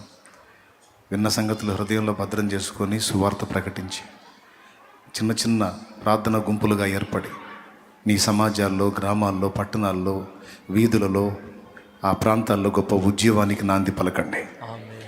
దేవుడు ఆ శక్తి మనకందరికీ దయచేయను కాక. ప్రభు పని చేయడానికి ఆసక్తి చూపు, నీ కార్యాలన్నీ నా దేవుడు చక్కబెడతాడు. దేన్ని గూర్చి చింతపడొద్దు, మన దేవుడు సర్వశక్తుడు. ఆయన నీకు కృపనిస్తాడు. అడుగు వాటికంటే, ఊహించు వాటికంటే అత్యధికమైన కార్యాలు నీ కొరకు ఆయన బలంగా చేయబోతున్నాడు, చేస్తాడు, చేసే ఉన్నాడు. అవన్నీ స్వతంత్రించుకుంటాం. నమ్ము. ప్రార్థన. తలలు వంచి కళ్ళు మూయండి. స్తోత్రములు.